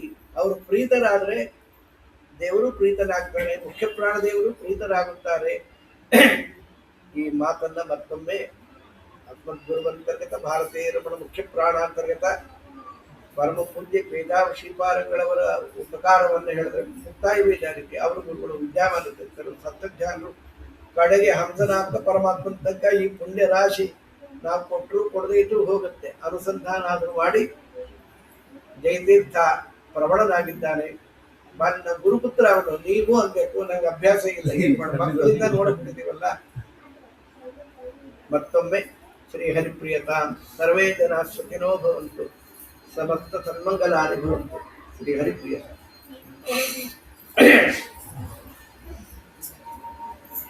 ಒಂದು ತೆಂಗಿನಕಾಯಿ ಹೊಡಬೇಕು.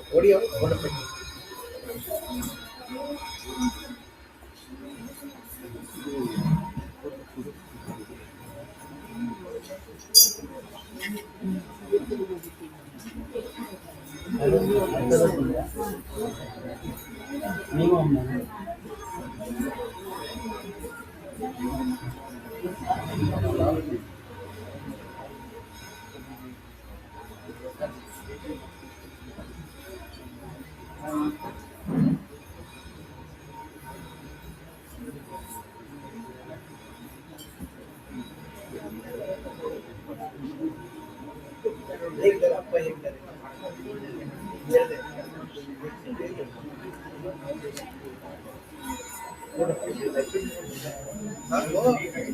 ಅದಾಗದೇ ಇದ್ರೆ